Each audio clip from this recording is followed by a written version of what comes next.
seconds to connect.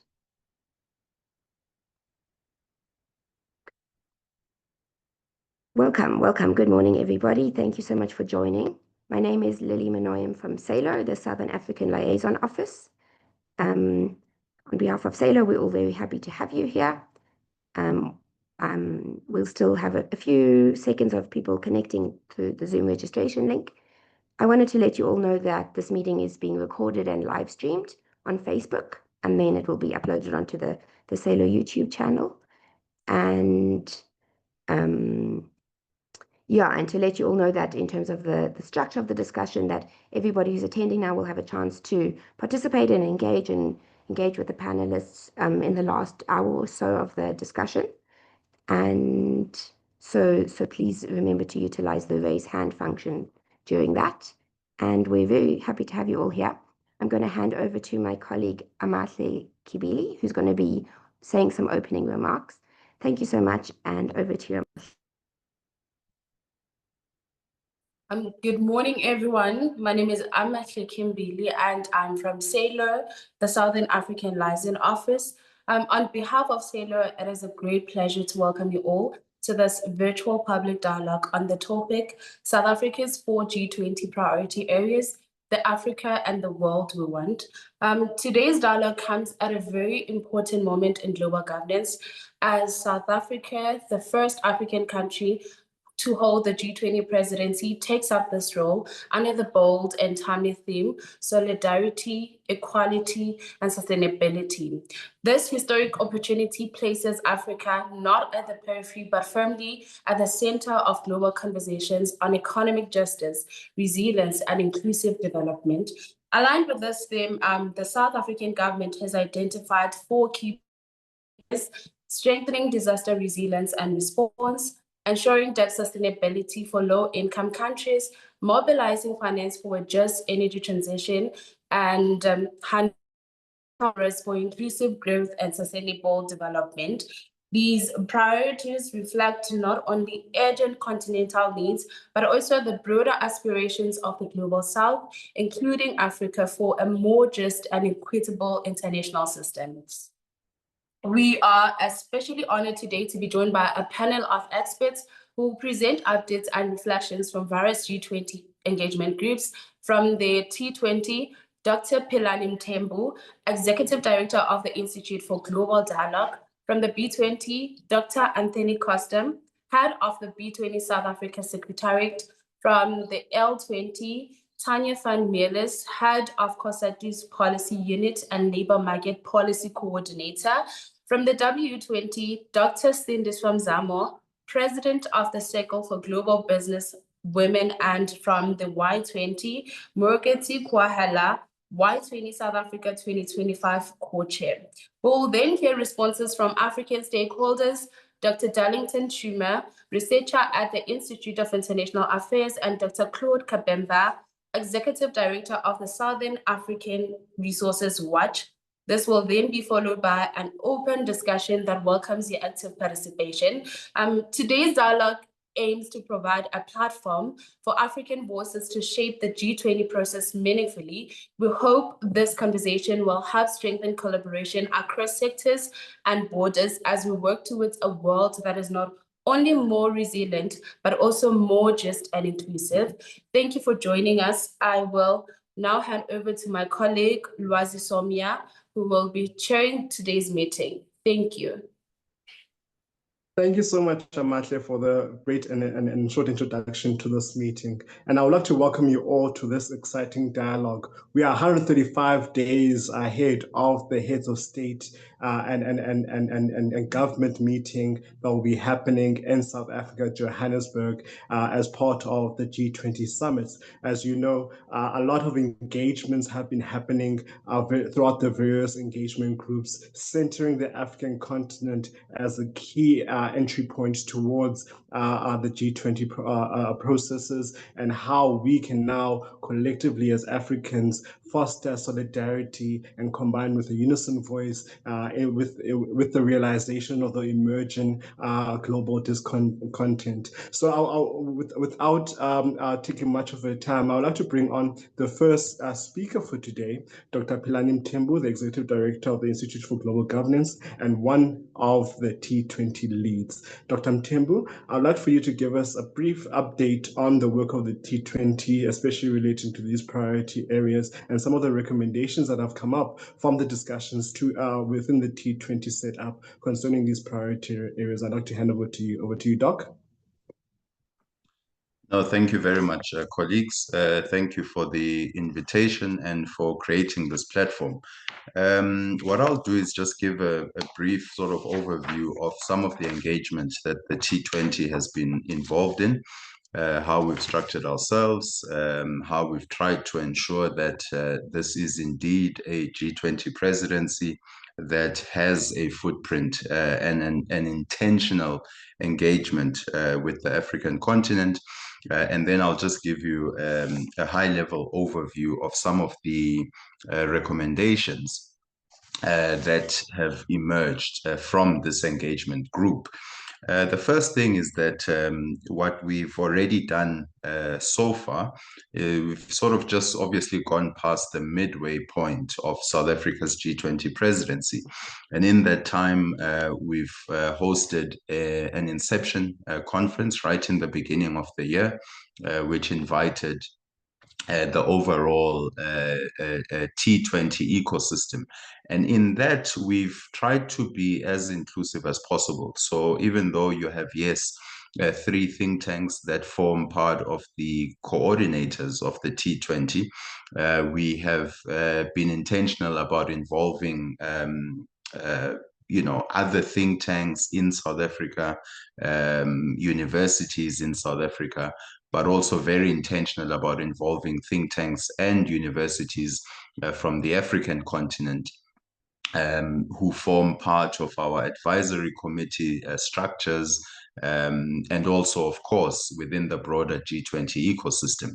So what we did is we formed an advisory committee as the T20, and we tried to ensure that you have members who come from various South African institutions, African institutions, but also, of course, from the broader G20 ecosystem.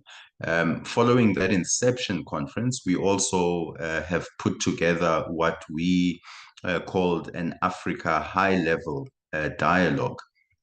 Now, this was hosted together with the African Union through the AU Development Agency, NEPAD. And that was intentional because we did want to have a stronger footprint on the African continent. Initially, we wanted to host it in Addis.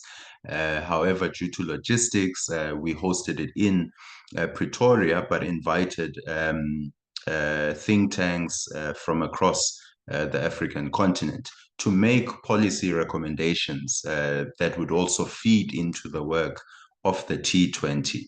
And that we hosted successfully with the AU. It was also supported by the presidency through the Deputy President's office. We've also hosted which we held in June, which was essentially the midterm conference. Now, the midterm conference was important because what it does is it brought together all the co-chairs, it brought all the subject leads of the various task forces that the T20 had established. And over a 2-day period, basically consolidated some of the key ideas emanating from the task forces. The task forces of the T20 were essentially structured in a way that complements South Africa's priorities during its G20 presidency. So we established 5 task forces, including trade and investment, digital transformation, financing for sustainable development, solidarity for achievement of the Sustainable Development Goals, and then lastly, accelerating climate action and the just energy transition. So each of these task forces essentially had three co-chairs. One of the co-chairs is a South African. The second co-chair is an African. And then the third co-chair comes from, the broader G20 ecosystem. So again, we're very intentional about each of the task forces having representation from Africa, and here not counting South Africa. So this was, really quite an intentional approach from the T20. Some of the recommendations that came out. So we basically came out of the midterm conference with a communique which was presented at the third Sherpa meeting. Now, I will not necessarily go into too much detail into the recommendations, but I'll give you an overview of those recommendations. So under the and obviously these recommendations come from all the different processes I've highlighted. And we really asked that, we deliver high impact, solutions driven and implementation focused policy recommendations. This is available on our T20 South Africa website, but just to give you a highlight. So under trade and investment, what we basically, the task force recommended is that we need to empower the World Trade Organization to preserve and reform the multilateral trading system. And then we also, it also basically said there's a need to promote a coordinated approach to regional trade cooperation that harmonizes physical, social, and digital infrastructures and standards, and promote interoperability of trade systems to reduce asymmetries. The third one was to promote industrial and investment policy to support a just and green transition and economic growth through value chain integration and the transfer of innovative technologies. Now, each of the task forces, we asked them to really prioritize 3, max 4 recommendations. So those were the top 3 in terms of the trade and investment. Under digital transformation, the recommendations that came included to drive efforts to fund the production of standard and new statistics and analysis necessary for evidence-based digital policy. Number 2, align with global governance efforts to support the development of enabling national and regional integrated data governance frameworks.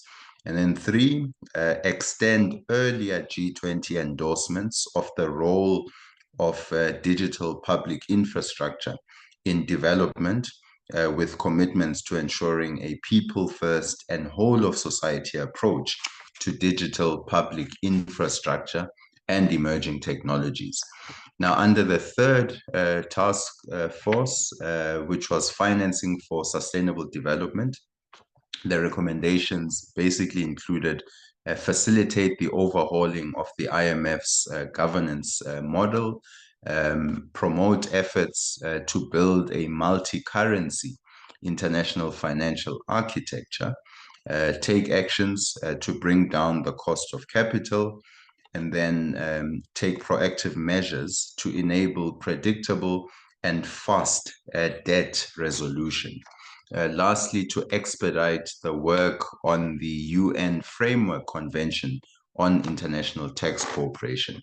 Under the fourth task force, Solidarity for the Achievement of the SDGs, they basically recommended to finance the SDG gaps through a reform of the global financial system and the promotion of progressive fiscal policies. And then also to operationalize the Global Alliance Against Hunger and Poverty and build equitable food systems. 3, strengthen social protection systems to reduce inequalities. The last task force, essentially under accelerating climate action and the just energy transition, recommended that we promote value addition and fair benefit sharing in critical mineral value chains for equitable green industrialization, champion comprehensive whole of society, whole of economy, just transition taxonomies, and exercise political leadership in the UNFCCC negotiations to secure concrete outcomes and the means of implementation for just transitions at global and local levels. Deepen G20 engagement on insurance to enhance resilience and disaster risk responses, integrate climate and biodiversity nexus solutions with bioeconomy principles within the G20 agenda. So that's essentially what we came up with. Obviously, now, if you go on our website, you'll get under each of those an explanation of how the G20 should go about doing that.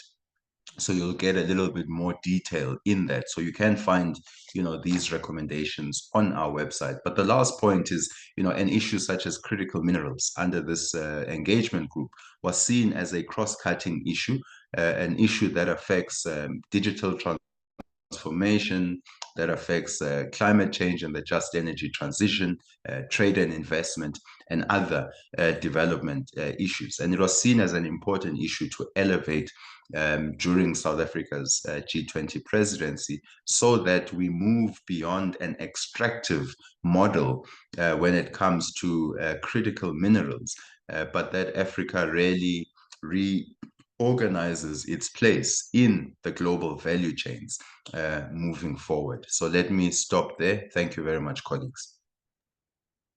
Thank you so much, Dr. Mthembu, for that brief, succinct, and very on the point presentation and giving us an update on the work of the T20 leading up to South Africa's G20 summit. And I hope we can be able to find some form of synergies amongst the various engagement groups.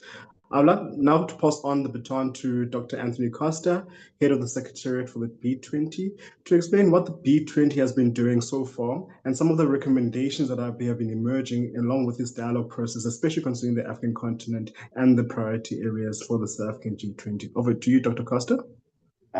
Thank you, Chair. I've got just a couple of slides that I'd like to share, if that's in order.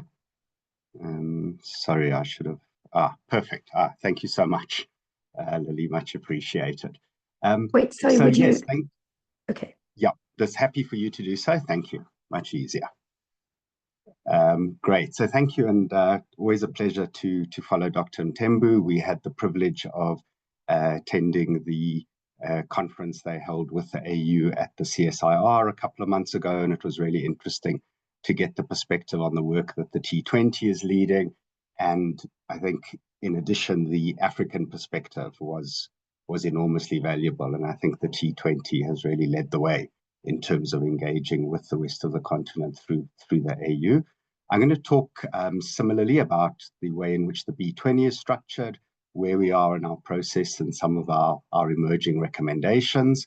So on the next page, we can see there the overall approach of the B20. So quite clearly, it is a policy development, recommendation development process. It's very much a B2G process. So we try and coordinate and curate the work of business across the G20. And by that, of course, we mean the countries of the African and European unions as well, to present to the G20 and engaging with business as well as other key government and multilateral stakeholders throughout this process. It culminates in a summit in November, just ahead of the G20 summit, where we host business leaders from across the G20 and go through the policy recommendations as well as develop further aspects and details which would form part of a communique. And BUSA, Business Unity South Africa, as the largest business association in South Africa, is the host.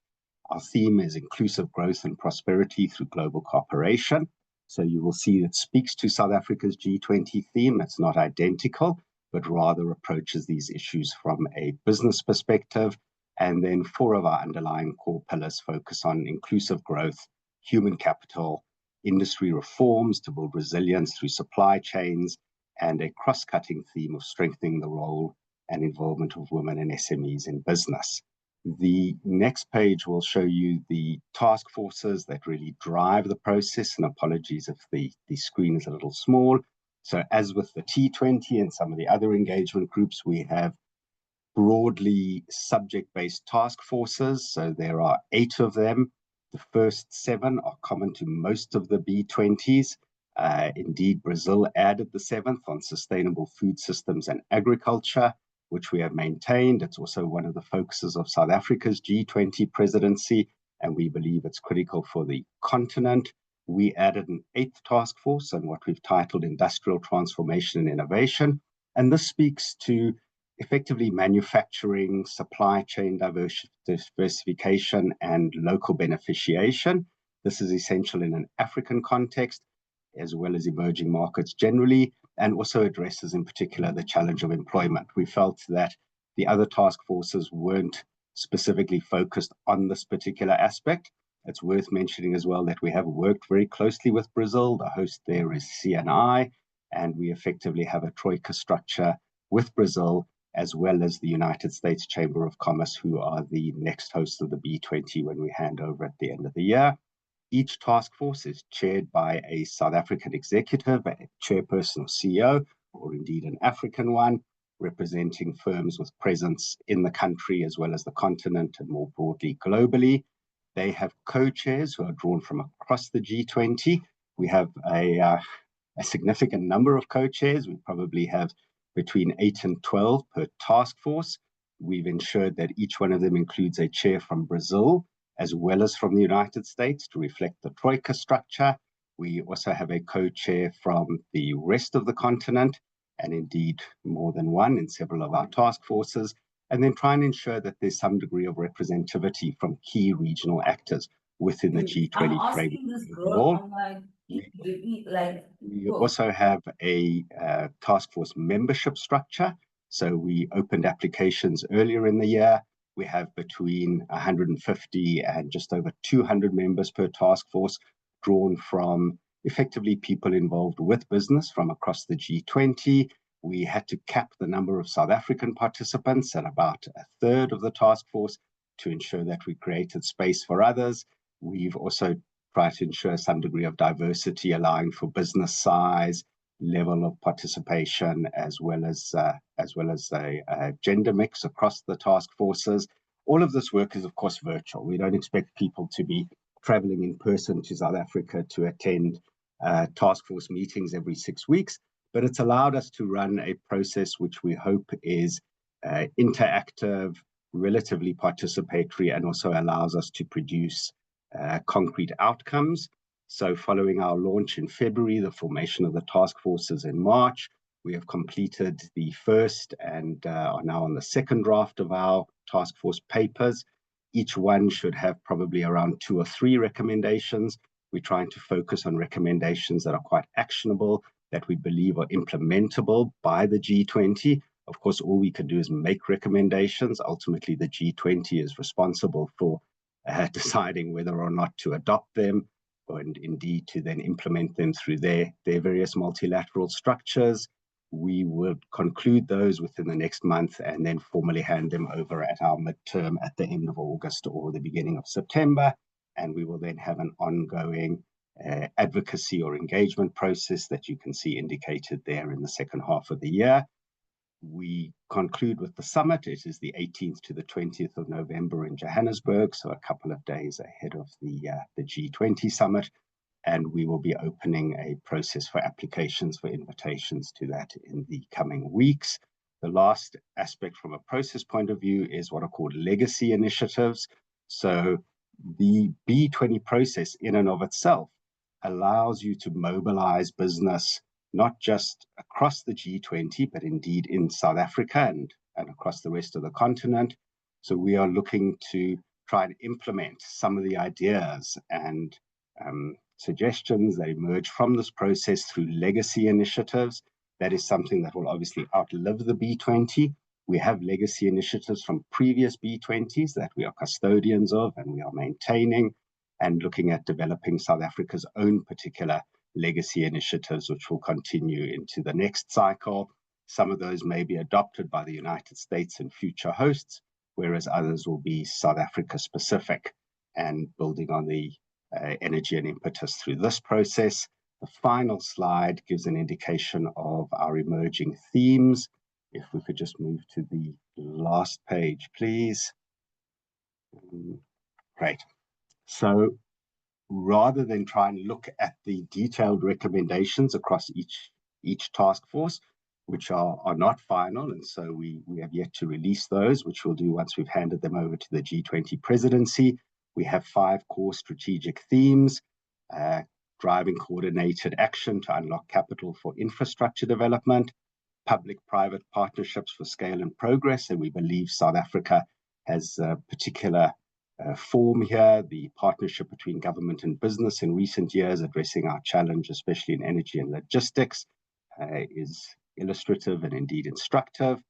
Building sustainable and climate responsive economic systems, unlocking Africa's critical minerals value chain, and empowering Africa's digital skills and transformation. These relate, as you would note, in some ways to themes that come out of the T20. Of course, the actual recommendations will be from a business perspective, but I think there is definitely space to find a degree of common ground, and I think a process of engagement between the engagement groups is certainly something we've been talking about and will look to develop once the recommendations are firmer. And then we have our cross-cutting themes of strengthening the role of women and SMEs in global business. So although there's a sense that in many ways the participants in B20s from year to year are multinationals and big companies, within the host country, there's often a lot more scope for smaller businesses to be involved. And we are very cognizant of the fact that the policy recommendations need to cater for business development and growth. And we think that's particularly relevant in the South African context. And the last point I'd make, Chair, just around the engagement with the G20. So the purpose of the B20, as indeed with the other engagement groups, is to influence the G20 in a way that we contribute to the discussions, that we understand the objectives of South Africa's G20 presidency, and we ensure that they inform the work of the B20. So we do have ongoing engagements with the different G20 working groups and task forces.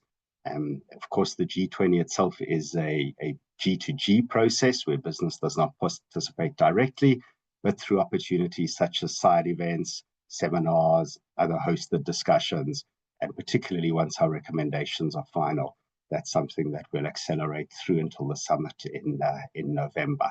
So thank you. Hopefully that gives you a sense of where we are, and looking forward to the rest of the discussion. Thank you so much, Dr. Costa, for your contributions, especially highlights business interest in the various areas of development within not only South Africa, but also the region, continent, and global business in itself, which also links us to now the labor component of the G20, the L20, which will be represented by Tanya Familis, who's the COSATU's policy unit head and labor market policy coordinator, and in this instance representing the Labor 20. Over to you, Tanya, to give us an update on the work done by the Labor 20, especially concerning the various priority areas and including African engagements, especially from the labor front, and some of the recommendations the Labor 20 is recommending towards the broader G20. Over to you, Tanya. Thanks very much for inviting L20 to come and speak here, and I'm personally very excited to speak here. It's always good to share ideas, to share strategies and what we're doing, to see where we agree, where we disagree, and where we agree how we can reinforce each other's work in a progressive direction. In terms of the L20 is hosted in South Africa by the 4 federations. So COSATU is the largest federation, then FEDUSA, NACTU, and SAFTU, and it's coordinated internationally by ITUC, the International Confederation of Trade Unions. ITUC represents around the globe unions in over 196 countries and over 200 million workers. As the South African co-hosts, we had liaised strongly with our sister unions and our comrades in Africa, and we said we want to be able to use the opportunity to specifically highlight issues and problems facing workers in Africa and the working class in Africa.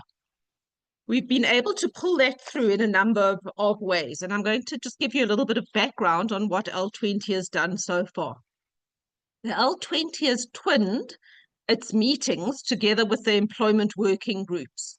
So we launched in February this year, and the South African federations held workshops for the first L20, for the first employment working group and the second employment working group, which were both held in South Africa. I have to commend the South African government for that, because usually for the L20 has traditionally met at the very last employment working group and when the ministers have met to finalize statements and discussions. The South African government has set a new standard in terms of participating with civil society. So when the first employment working group and the second employment working group met in South Africa, the South African government made space available for us to hold our own meetings in the same venue as the L20.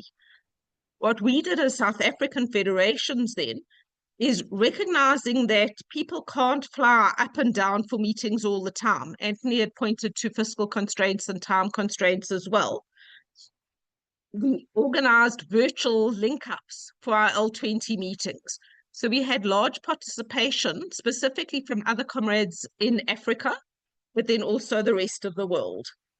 Part of what we focused on are the issues that have been discussed in the employment working group itself.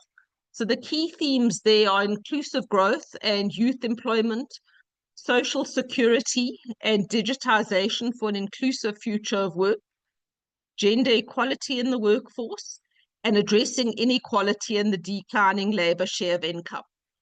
But what we've said is labor, and it relates to the theme that we had suggested for the employment working group and that was accepted, that of living and working in an unequal world, is as workers, our lives are not confined to the workplace, our lives are in communities as well and more broadly. And as the L20, we also proclaim on issues beyond just the employment working group. On the issues that we've put forward broadly as priorities and highlighted, we've spoken then to how we reduce inequality and how we strengthen decent work broadly. And there's a very critical theme in decent work which I want to highlight here, because part of decent work is social dialogue. And social dialogue in many countries, specifically in Africa, is severely lacking. ETUC has done research. They've called it a global rights register for workers around the world. And what they found is in Africa, 93% of countries in Africa don't recognize unions. They don't let workers establish unions. They don't let workers join trade unions. That 93% also deny the right to collective bargaining and have violated the right to strike. So when we're speaking about the issues that we're speaking about today now, we must be very aware that we're able to speak, and certainly from South Africa, because we've got a strong democracy and there's a strong recognition of the role of civil society. But this isn't the case everywhere in Africa and everywhere in the world. And as we're discussing the various themes, we must include, certainly as workers, a fight to get workers' rights recognized so that workers can actually take forward not only a fight for decent work and employment, but also around the larger range of issues that we're speaking to. You've pointed to 4 areas that you wanted us to comment on that have been highlighted by and prioritized by the South African government. 2 of them relate specifically to the just transition itself. So if we're speaking about disaster resilience and if we're speaking about mobilizing finance for a just transition, that relates very much to the just transition. And once again, then I'd say part of the principles of justice transition is that we need recognition of civil society and that we must be able to participate in debate. We know very well that companies, organizations in Africa have not been the major contributors to climate change. And yet workers and communities in Africa bear the largest burden of it. And I want to just give one or two examples specifically for an international audience to show how we're affected. In South Africa, we've had devastating floods. Floods where companies, large multinational auto companies, have had to close their doors for weeks. Not only have they lost production, but workers have not been able to work. That's the best case scenario because there is some sort of protection that workers are able to negotiate for themselves in these large companies. But workers have lost jobs in smaller companies as a result of climate change. Workers and communities living, for example, on riverbanks have lost houses. We do have some social protection in South Africa, but the reality is it's far too low. And I'm going to give you a very stark example. If we look at the upper bound poverty line in South Africa, it's 1,634 Rand a person. So it translates to 78 euro. That's really just enough to just get by.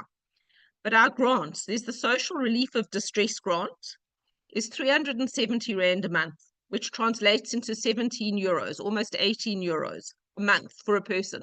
You can barely go out in Europe and get a dinner for that. Our childcare grant is 560 Rand a month, translates into 270 euros a person. So you can see while we do try and have social protection and structures in place to assist workers and communities, it is far too low. Part of our demands around then a just transition is that we need to be able to have more time as countries in Africa to transition. We need to be able to have enough finances to engage in a transition. And part of that means that we need the waiver on TRIPS in terms of technology for just transition to be relaxed so that in fact we can develop. We need much more money to be going into disaster resilience, and we need to make sure that developing countries get grant money for that, not just finance money in order to build infrastructure. Often we question the rate at which that is provided. So in terms of mobilizing, that touches also then on mobilizing finance for the just transition. It is essential, but we question when donors give the money, the conditions that they're placing on giving the money for the just transition. What we don't want to see is we don't want financing going only to companies that are going to be profitable, be able to, for example, in the case of green hydrogen, take our green hydrogen from South Africa and export it and leave us in South Africa or Africa without having industrialized, without having access to clean energy or energy democracy, not only for citizens, but energy on which business can build so that we can in fact further industrialize and produce and create the decent jobs that we want. That relates then again to the issue of debt sustainability. We know, and I'm not going to pull the figures, the heavy burden that many countries in Africa face in terms of debt. We call for debt cancellation in a range of areas and a rethinking, a reordering of the global international financial architecture so that in fact developing countries are not only not disadvantaged, but are meaningfully assisted. And the last point I want to raise in terms of harnessing critical minerals for inclusive growth and sustainable development. If we are, as Africa, going to drive our industrialization, and if we ourselves are going to benefit from the minerals and the resources that we have in our country, we must be able to develop plans ourselves. We don't want to be steered in directions by international companies that are self-serving, and in fact imposing what may be termed a new neocolonialist extraction from Africa. But equally so, it points to the need for solidarity, both among workers in Africa and governments and businesses in Africa. Because certainly as South Africa, and I know this resonates and is agreed by our sister unions in other countries, we don't want to pursue development in one country alone. If we are to thrive, the region needs to thrive. And in that instance, we need to be able to work on developing value chains in the region, infrastructure for the region, and that has to be enabled by appropriate financing, appropriate policy space, and appropriate pricing of intellectual property for ourselves. So those are some of the priorities. I'm happy to speak much more on the labor-specific priorities if you want, but I did want to try and give you some idea of some of the demands we have around your themes. So thanks very much for that. Thank you so much, Tanya. I'm sure some of more questions and more issues will rise later on in the discussion. And thank you so much for your contribution. And also be very interesting to see some of the synergies between B20 and L20 on these specific issues, with the potential of coming up with a joint communique and declaration. That'll be very interesting to see and lead up to the summit. I would like now to move on to the W20, represented by Dr. Cindy Mzamo, the president of the Circle of Global Businesswomen. Dr. Mzamo, women play a key role in terms of the G20 processes. Could you please illuminate us concerning the work of the W20, where it has gone until now, and some of the recommendations heading into the Leaders Summit at the end of the year? Over to you, Dr. Mzamo. Thank you. I hope I'm not mute. Okay. You're clear. Thank you. Thank you very much, Chair, for this opportunity, and also for inviting us as W20 to really share where we are as women, because women are actually at the center stage of any economy globally. And if you look at even the African continent, as we build the Africa that we want, across the continent, women constitute a significant share of workforce, in particularly if you look at small, medium enterprises, and which provides about 80% of that. And we felt that it's very strongly for us as W20 to really focus into the African women's entrepreneur networks. Like yesterday, I had a meeting with the Deputy Clerk of the Pan-African Parliament, responsible for legislative framework and also for conferences, and looking at the role of women in the economy, but in the legislation in terms of leadership for women by women. Because when we're talking about recommendations, there comes a time where we need to actually talk about policy, and policy is about legislation. So we're very mindful that as we recommend, we need to actually come up with a strategy of policy formulation. But if you look at in the continent as well, we have a challenge of something called disaggregated data. Women information is punched incorrectly. And so much that our information of women in the continent itself, it's wrong. So we've got to correct that and make sure that our information as women is punched correctly, so that because data informs policy. So that's the most important thing that we've realized as W20. As you know, that W20 is a women engagement group of academias, entrepreneurs, and civil society, and also women on the grassroots as well. And we have held our first launch, which was on the 26th of February this year, where we looked at women in academia, in civil society, in entrepreneurship, which was hosted by the National Research Foundation. And then after that, we had our inception meeting that was well attended by all of our partners and also by heads of delegation in Cape Town on the 20th to the 22nd of May. And now, if you look at our final one, which is looking at the last event that we're going to have, it's going to be to the 12th to the 14th. So as W20 were presented to the Sherpas meeting that was held recently in Sun City, and we had an opportunity again to present to the global women financial inclusion conference that took place, the co-chair for financial inclusion as well within the W20. And there are a lot of issues that came out of that conference. But after that conference, we had another technical meeting that really dive to the recommendations that have been made by the South African government when it comes to the G20 Women Working Group. The first one is to actually financial inclusion.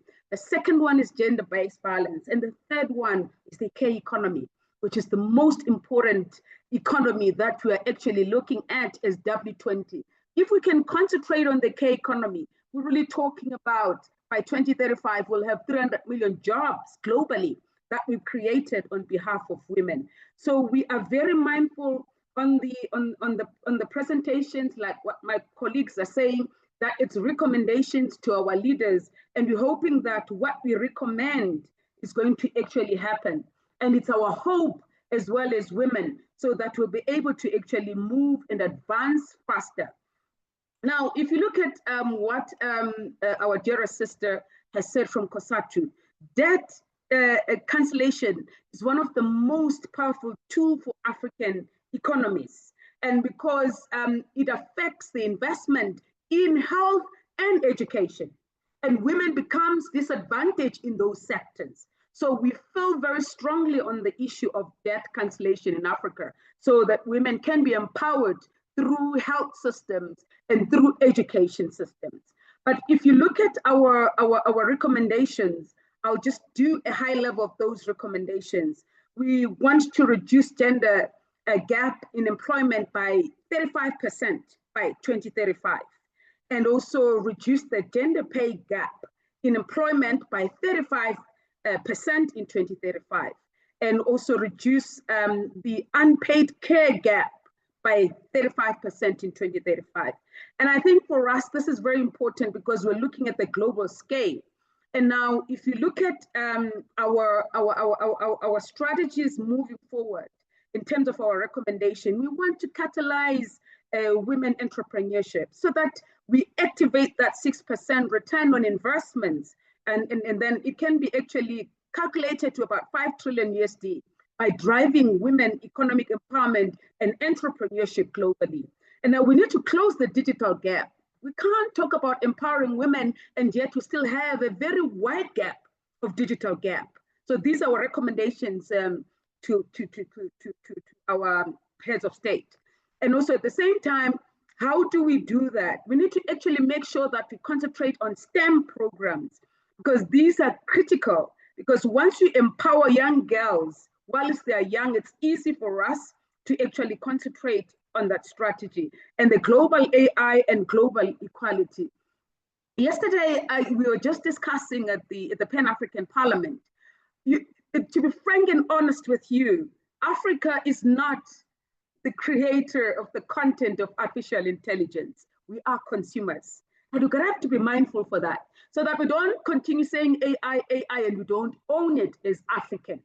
So we are mindful of that as a women's organization, that we have to make sure that we've got women and young girls that start on that part to really, because we're moving towards artificial intelligence and also disruption through technology. So it's very important for us, for young girls, to become content creators of artificial intelligence in the near future, so that Africa can own the content. And also care infrastructure. Care infrastructure is very important, and it can even generate to about 3.76 USD in the additional GDPs globally as well. We can't underscore the importance of care economy in our member states, especially governments and private sector must actually invest in the care economy so that it will be beneficial to women at large across the continent and also across the globe. Now, the challenge of global climate talks and investments, and every time you see that there is an event of a flood or events that are created by severities of storms, and the worst thing is women and girls suffer after the severity.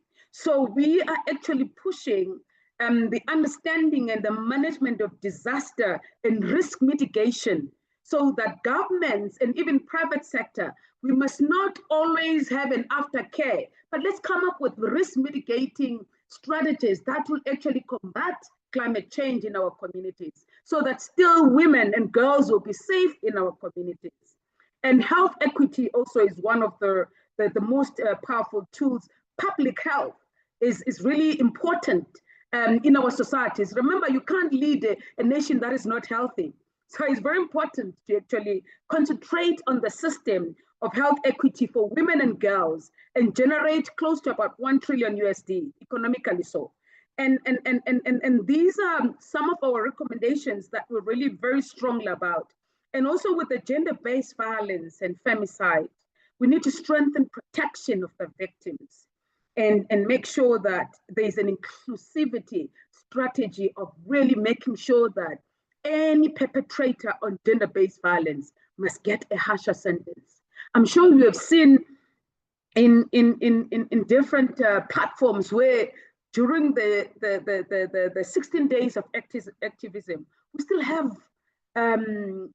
young girls, women killed during that session of our activism. So we've got to have to change and make sure that we look at a strategy that will have harsher sentences, so that we'll be able to deal with this gender-based violence that we have in our communities and how to combat it. But it's not going to happen only by government.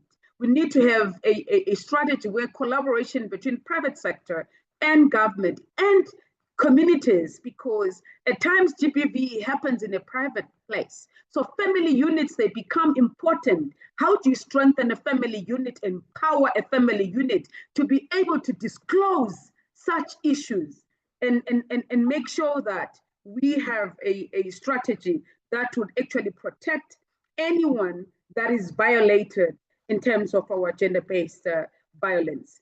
And now there's also making sure that we protect girls in our communities so that they're the future leaders. Now, if you look at our task forces, we have the entrepreneurship and financial inclusion, and also we have gender-based violence, and we also have climate justice, and we've combined climate justice and women and land and agriculture, because they go hand in hand. I mean, if you look at the just transition as well, it really makes business sense for us to combine these two task forces, and the K economy and education, which looks at STEM and health equity as well. So these are the task forces that we have. Each task force, we have a Troika member that is chairing that task force. For example, if you look at financial inclusion, I'm the co-chair for financial inclusion, and then Adriana from Brazil, she's the co-chair also on financial inclusion. So we make sure that the Troika co-chairs all our task forces, so that as we move forward and looking at handing over to the US, there's also that transition that the co-chairs of US will be able to actually take over what we have left. And also to be mindful that the W20 has been existent since Turkey for the last 10 years. So this is really a celebration of who we are as W20, but also we are not only concentrating on the event, we are legacy driven. What is it the G20 will contribute to the role of women in Africa and also in South Africa? So we are actually coming up with a center of excellency where women will connect to all the G20 hubs, where the Center of Excellence will look at women on the grassroots to support them, informal economy, those that don't have business plans, those that don't have an idea or registered, they'll be able to be assisted. But we're not going to do it alone, but we'll definitely actually make sure that we partner with private sector, we partner with government to make sure that these centers of excellences across the G20 countries, and also looking at the African continent.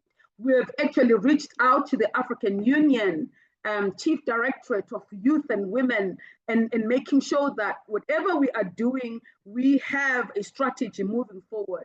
For example, we've got Dr. Costa from B20.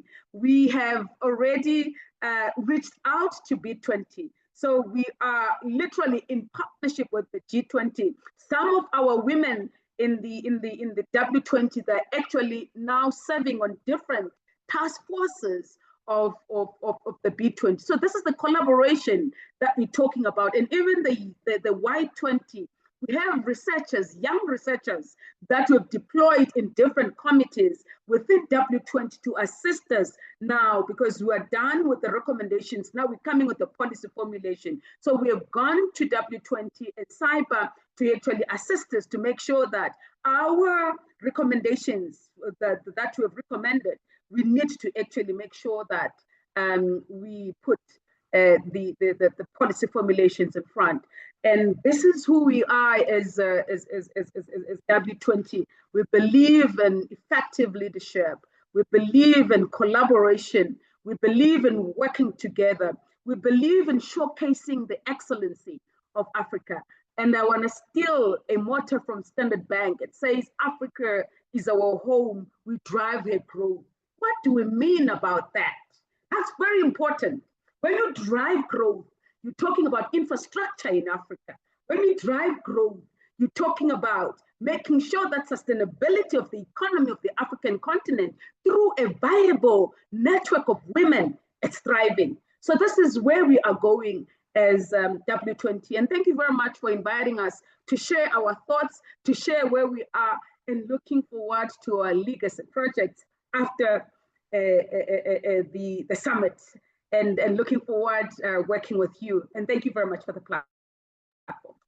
Thank you so much, Dr. Mzamo, for your contributions in this dialogue, and especially highlighting the importance of working together in achieving our goals, and centering women in particular throughout the working streams and engagement groups will be very critical to ensuring that ultimately whatever declarations or communiques or statements made by the various engagement groups are synchronized and have women at the core of our global development. So thank you so much, Dr. Mzamo, for your contributions.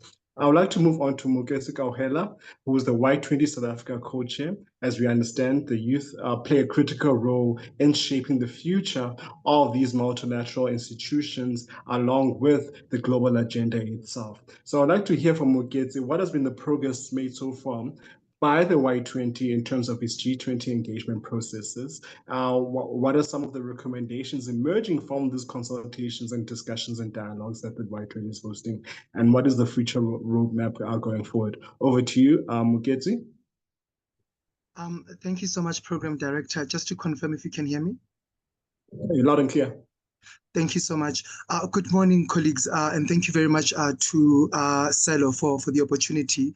As has been introduced, my name is Moketsi Kauhela, and I serve as the co-chair for the Y20 South Africa 2025, and which is the oldest engagement group across all engagement groups of the G20. And, you know, colleagues, essentially for us as the Y20, when it came to our attention as young people, not only working in the youth development space, but I think young people in the civil society space, when it really was brought to our attention that, you know, the G20 presidency will be coming to South Africa, and, you know, South Africa will be adopting solidarity, equality, and of course sustainability as the themes. We then, you know, organized ourselves as young people. We also mobilized ourselves, but also conscientized ourselves on what this moment means and what we should do about it. And essentially, you know, after submitting various concepts note to DECO to basically lead the Y20, after conducting several writing groups across, you know, the youth development space to make sure that no one is left behind, we then decided that our theme is going to be, you know, youth building bridges, right? We are going to be young people, are going to build bridges. We are going to unite for solidarity. We are going to champion equality. And certainly ours is to say we are also going to drive sustainability. And in essence, our work takes place across 5 thematic tracks. The first one is on climate change and environmental sustainability. In essence, what are those green horizons, right? What does it mean when we are saying we are leading a just energy transition? The second one, essentially, colleagues, is on inclusive economic growth and employment, right? What are those pathways to prosperity? Those of us who follow the news would know that about 3 weeks ago, Stats SA, would have released the quarter labor survey. And again, it's us as young people who are making the loudest noise in those statistics in terms of unemployment and further marginalization.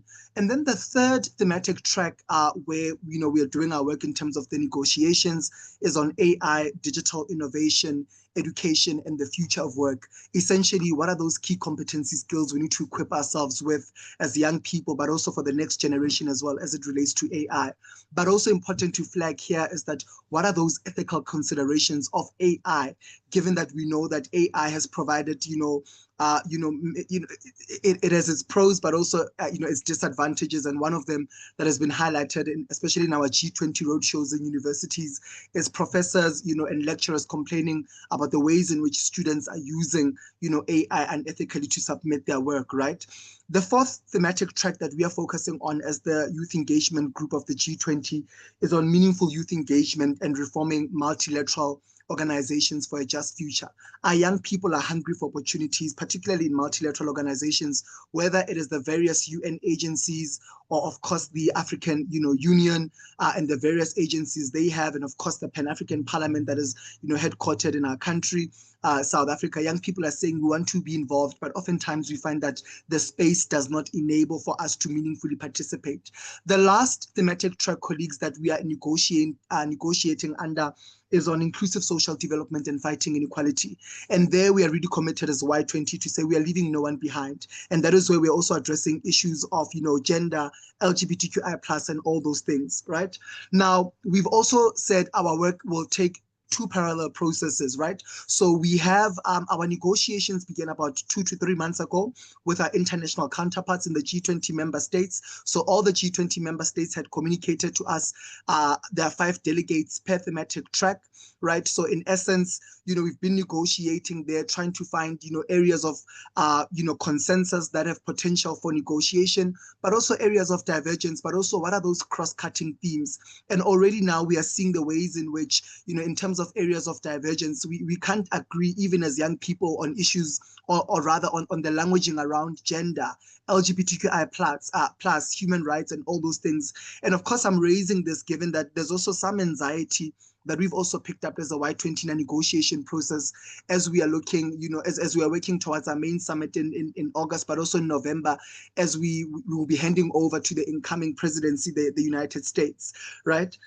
So in essence, colleagues, that is our work in terms of the 5 thematic tracks, but also that we've also started what we call a South African process.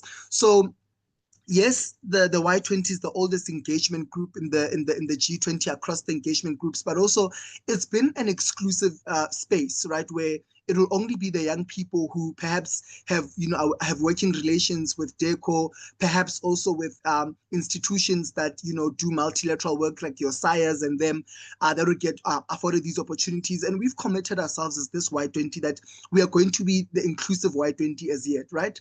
So we put out an expression of interest where, in essence, we also had applications from the African continent, and it was important to say yes to those young people who also applied from the African continent, given that this is also seen to be Africa's G20, but also given the AU's admission into the G20 in September 2023, it was important that we also engage those young people from the African continent. But in addition to that, we also the African Union, we're also working quite closely with them, who've also sent through their own delegation to the Y20 to negotiate across all those 5 thematic tracks, right? But perhaps, colleagues, as I wrap up, let me also just share with you that about 2 weeks ago, we were at the Third Sherpa meeting in Sun City, where we, in essence, were requested by DECO and, of course, throughout the various engagement groups to come and present our one-pager around what is it that we want to see being reflected in the Leaders Summit, in November. So basically, for us, we have 3 high-level deliverables, and the first one is on establishing the Y20 Sherpas Council, right? And then the second one is on, establishing a Y20 Alumni Association. And the reason for that is because, like I said, yes, we are the oldest engagement group, right? 14 years in existence, having started in Canada in 2010. But, and we've got plus minus 200 recommendations, by the way, and none of them have been implemented. So we are calling for the institutionalization of the Y20. And again, this is not something new. We see it with my previous colleague from W20. We see it in B20. We certainly see it in T20 as well, but also in T20 as well, where, again, when they hand over to their US counterparts next year or other, presidencies of the G20, they won't necessarily have to start from scratch in terms of establishing the websites and all those things. Oftentimes, we have to do that as the Y20, and we are calling for the institutionalization of the Y20 so that, again, we are not only able to track our own progress in terms of the recommendations we've made, but also are able to advise other incoming presidencies to say, remember that in South Africa, in Argentina, in Canada, we agreed on this. Let's still work on this, right? What are those areas that we still need to work on? But also, what is that, I guess, a progressive consensus that we're also working on. And in essence, I mean, in terms of, our one pager that we also presented to the third Sherpas meeting in Sun City, one of the things that we presented, especially across all our 5 thematic tracks. So for example, on climate change, we really argued that we need to prioritize just transitions, especially through people-centered approaches, right? Because we've also identified in our negotiations, colleagues, that, again, our young people, are hungry from electricity. They're living in communities that are hungry from electricity and so on. But also, this language of the just transition, climate change, and all those things, oftentimes, we can talk about it because we are familiar with the languaging, but also our young people in often marginalized areas, whether you're coming from an informal settlement, a township area, a rural area, they're not aware of this languaging, but those things are already happening in the environment. So hence, it's been quite important for us as the Y20 to include young people from those spaces to give us their lived experiences of what does climate change look like for me as a young person located in a regional or in a rural area, right? That is not often in the urban, but rather in the periphery. And really on AI, and I'll wrap up there because I'm mindful of time, some of our recommendations is, how do we scale up that equitable access to digital infrastructure and AI tools, particularly in underrepresented, regions. And again, I'm really happy to share these documents that we've really presented as the Y20. But also, I want to carry on the thinking that was, by Dr. Cindy Swamzamo around the collaboration. We've also had quite productive collaboration with W20 Professor Nania and Dr. Cindy Swa and her colleagues, but of course, B20 as well. B20 through Kes Kovadia. Uncle Kes was kind enough to say, us as B20, we across all our task forces, we are mainstreaming women and SMEs. How can we come in and how can you as Y20 come in and we create a task force for you as well, so that we're not only mainstreaming women and SMEs, but also young people, right? So these are some of the collaborations we've also had, and also with T20 as well, with Luanda and the colleagues that side, to say we need to work collaboratively, particularly as the engagement groups, given that we know they're primarily led by civil society, so that, again, at that leaders declaration in November, we see all our recommendations reflected, and actually reflected in the statement itself. Because yes, we acknowledge that multilateral organizations, change is incremental, it's very slow, but these things, we work towards them bit by bit, so that, again, we can unlock finance where we need to unlock finance and really support the work that young people need to do. And of course, I think it's going back to that thing of how do we meet the needs of the present without, of course, compromising the needs of future generations as well, who are coming after us. So, Program Director, I think allow me to leave it there. And I think any other things that I didn't touch on that I will touch on, I'm happy to entertain in the question and answers and clarifications. But I also want to be respectful of time that's been granted to me. And I'm not sure if I've gone over the 10 minutes, but I just want to allow me to leave it there. And then, again, happy to take any other things that I would have left out really in the Q&A and all, because I am quite mindful of time. Program Director.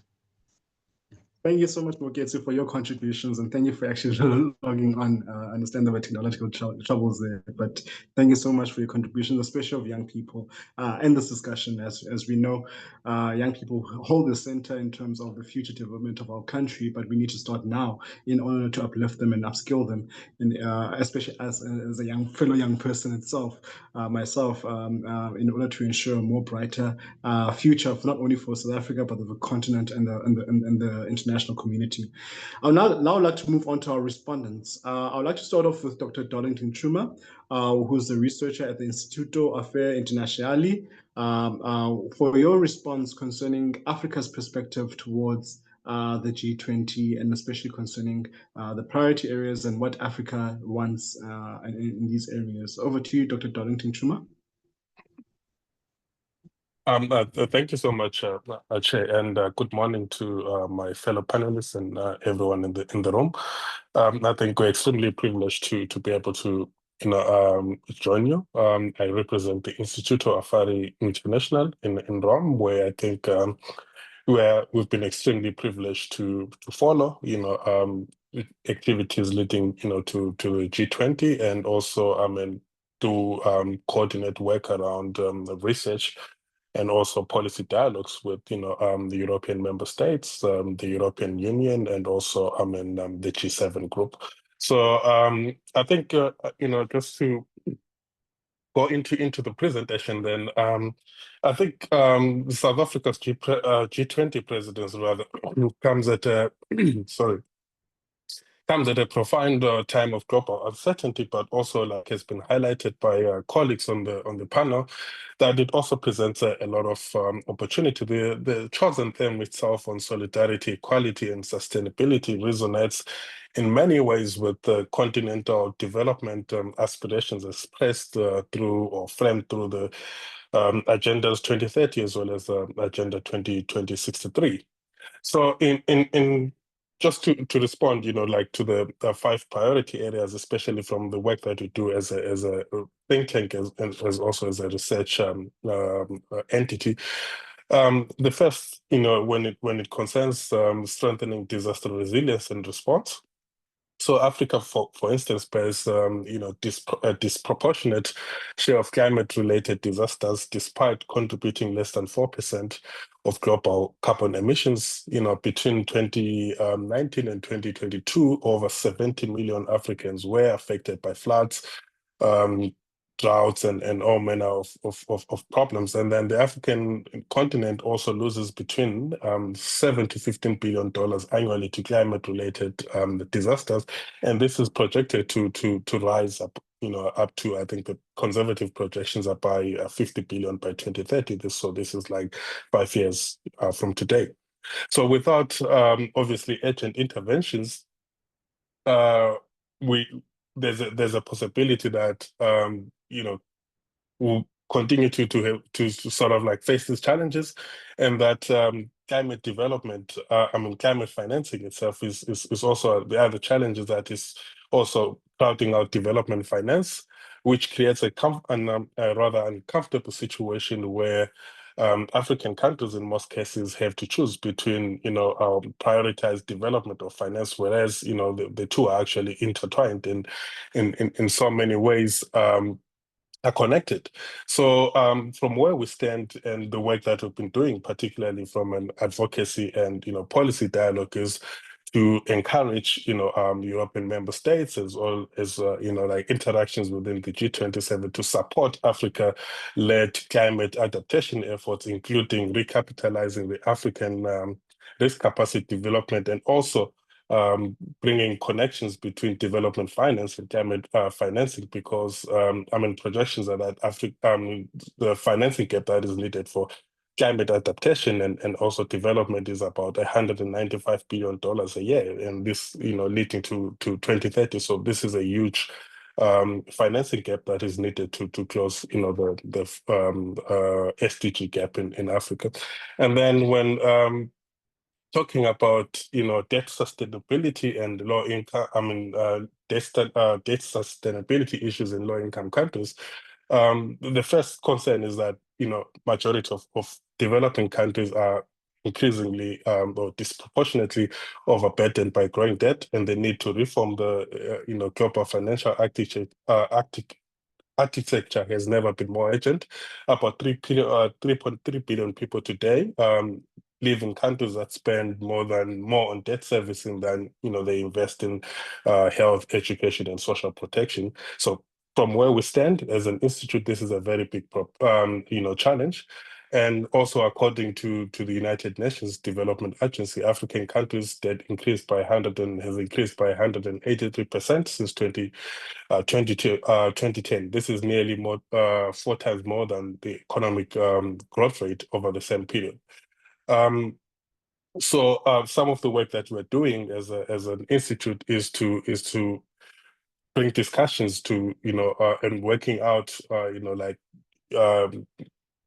debt workout mechanisms and reforms to the common debt framework to ensure fair burden sharing among creditors and also debtor countries, especially when it concerns private and non-Paris cap lenders. We're also calling in our work, for greater transparency in lending and contract terms with developing countries.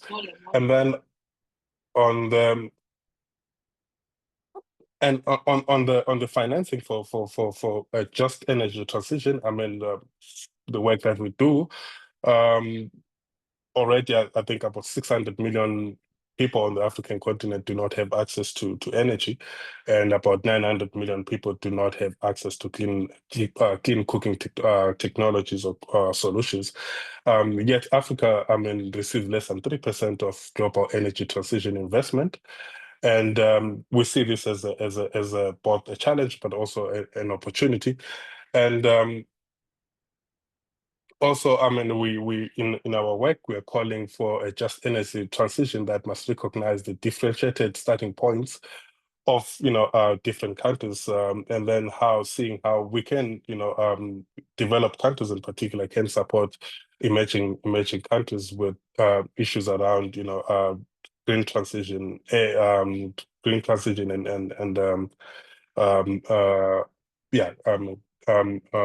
and then also Italy in particular, where the institute is based, and the EU, we are in conversations with the G27 and EU member states to support and accelerate partnerships, especially as it concerns the Just Energy Transition Partnership, and ensuring that countries, these partnerships are country-driven and socially just, with inclusive and adaptation energy access. So we also insist, making our recommendations that this financing must be consensual and align with Africa's broader development goals, including industrialization and job creation. And then on the critical minerals and inclusive, we see the potential here that Africa's extractive sector, for example, is essential to global green transition, the AI revolution, and the production of high tech commodities, including mobile phones, semiconductors, and military-grade technologies, and that Africa is home today to around 30% of global mineral reserves, including cobalt and lithium and many others. However, the continent has to date struggles to continue to value add. For example, the Democratic Republic of Congo supplies over 90% of the world's cobalt, but sees very minimal beneficiation or technology transfer. And then the work that we're doing is to say, how then do we move forward in terms of ensuring inclusive growth, and that G20 countries in particular need to support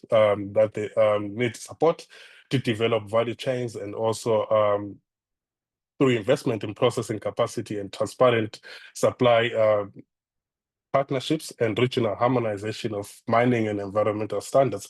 And here we make reference to the African mining vision and also the subsequent to the continental free trade area, which we see as providing unique opportunities to develop continent-wide strategies for beneficiation, job creation, and sustainable development.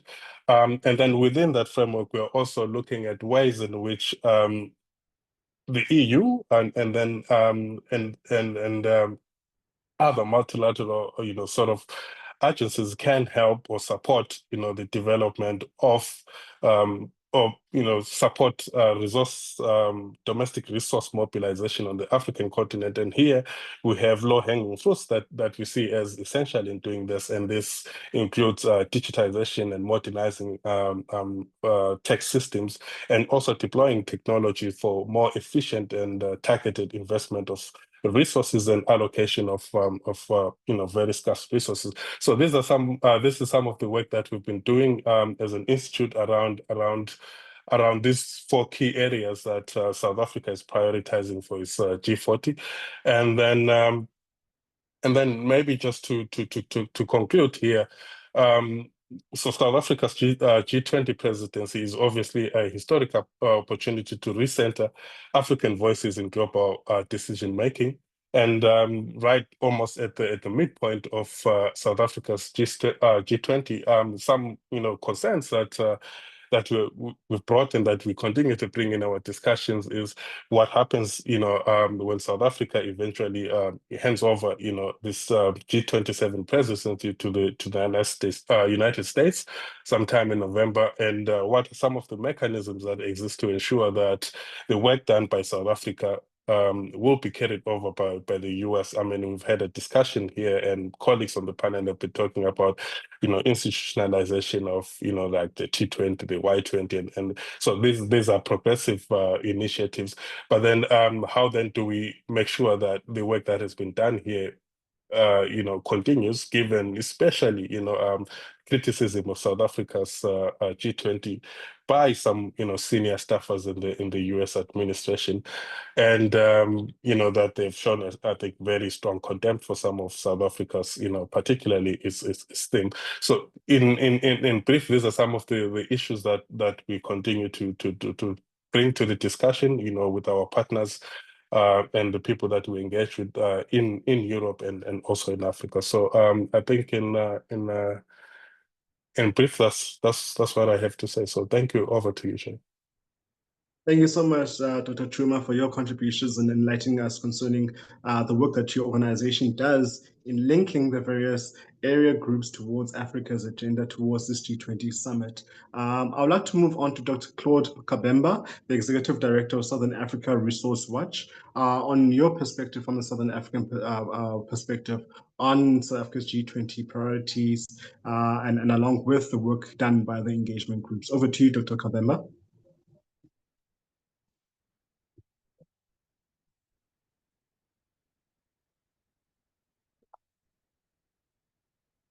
Dr. Kabemba, you may unmute yourself. No, thank you very much. And I want to thank you, SALO, for extending this invitation. I think it's always very important to be part of such dialogue.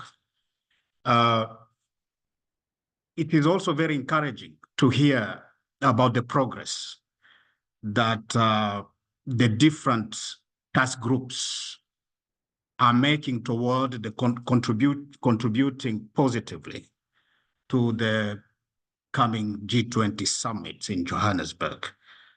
I think we can see that a lot of progress has been made, a lot of recommendations put forward.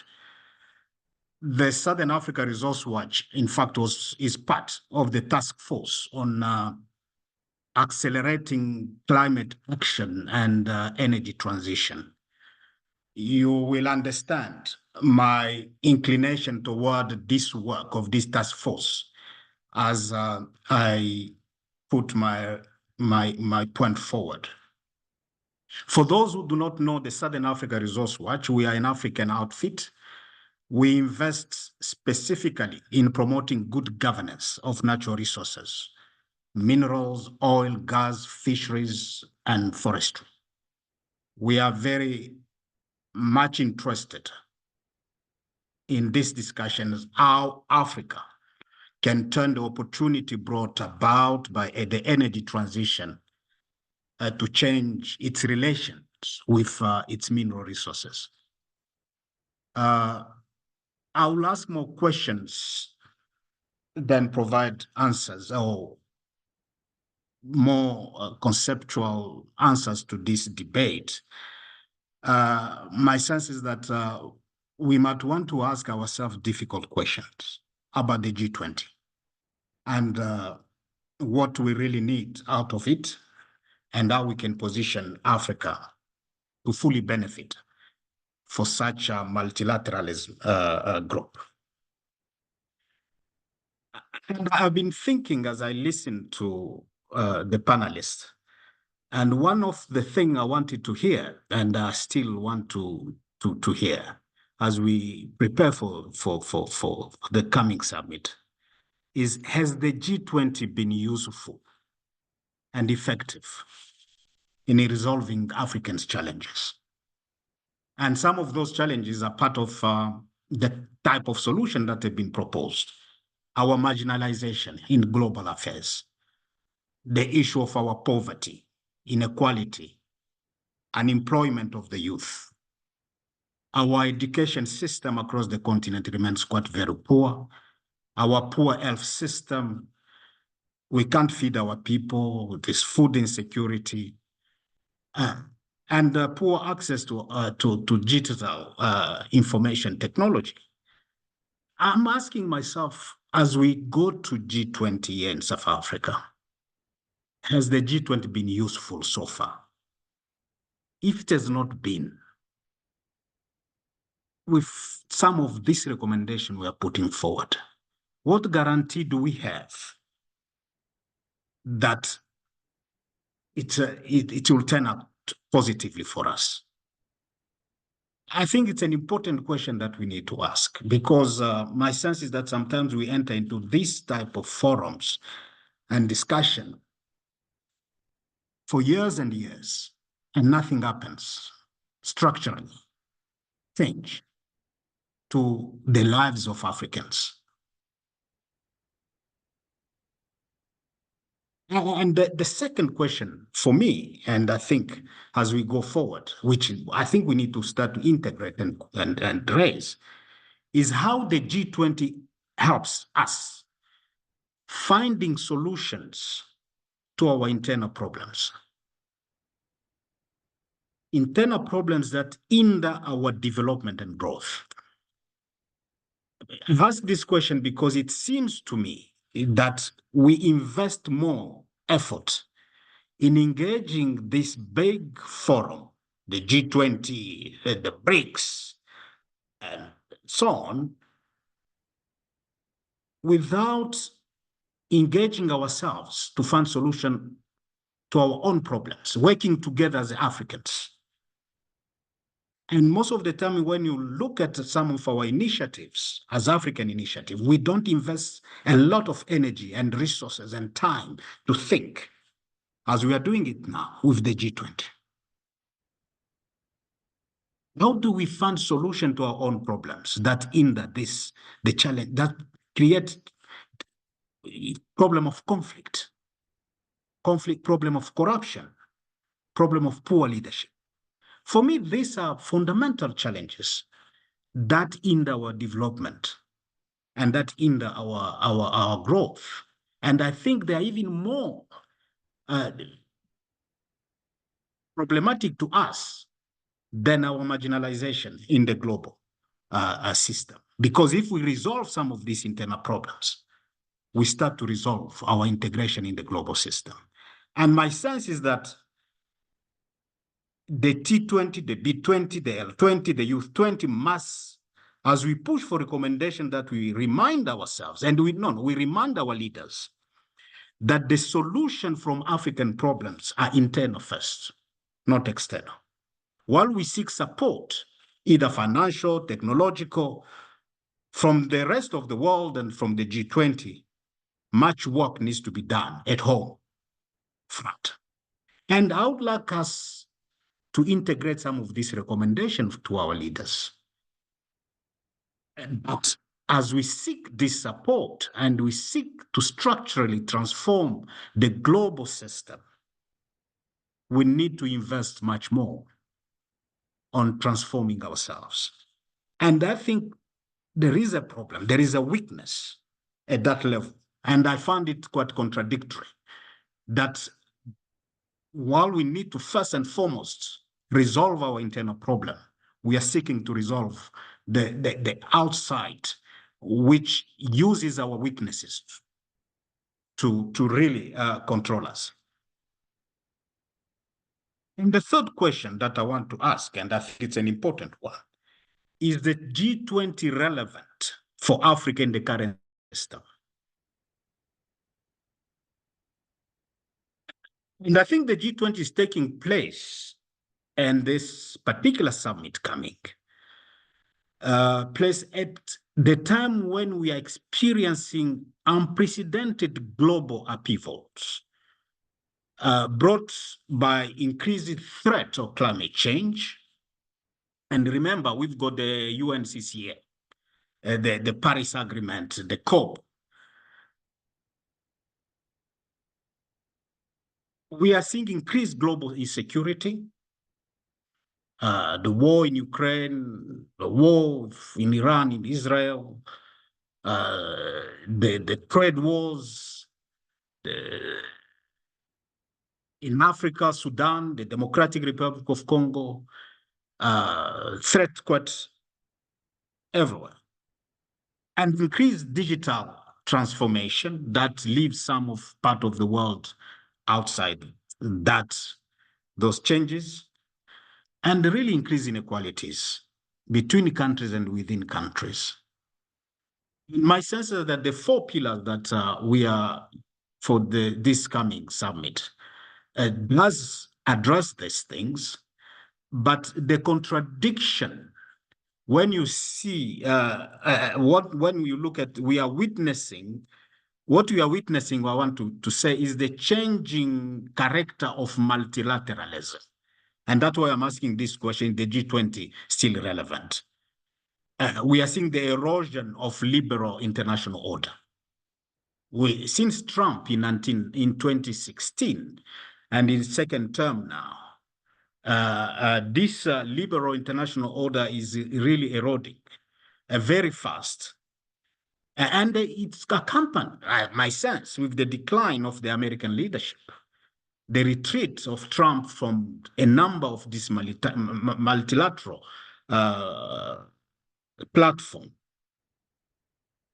And maybe erosion could be a strong word. Let me say, we are seeing the changing character of multilateralism, which is less liberal, but more pragmatic or transactional. And I want to end with this transactional character of the multilateralism. With looking mostly at the US, China, the EU itself, as the G20 members, the EU members dominate the G20 forum. They are all pursuing, in my sense, a very aggressive foreign relations to protect their interest. And my sense is that there isn't much solidarity in what current character of multilateralism. Look, even if we take the climate change, since the Paris Agreement,